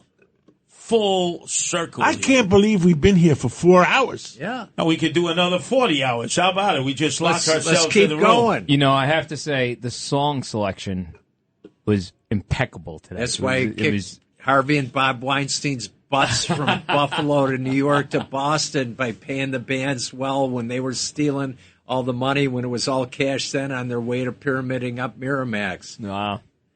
Well, let me tell you something. We have lifted everyone's mood.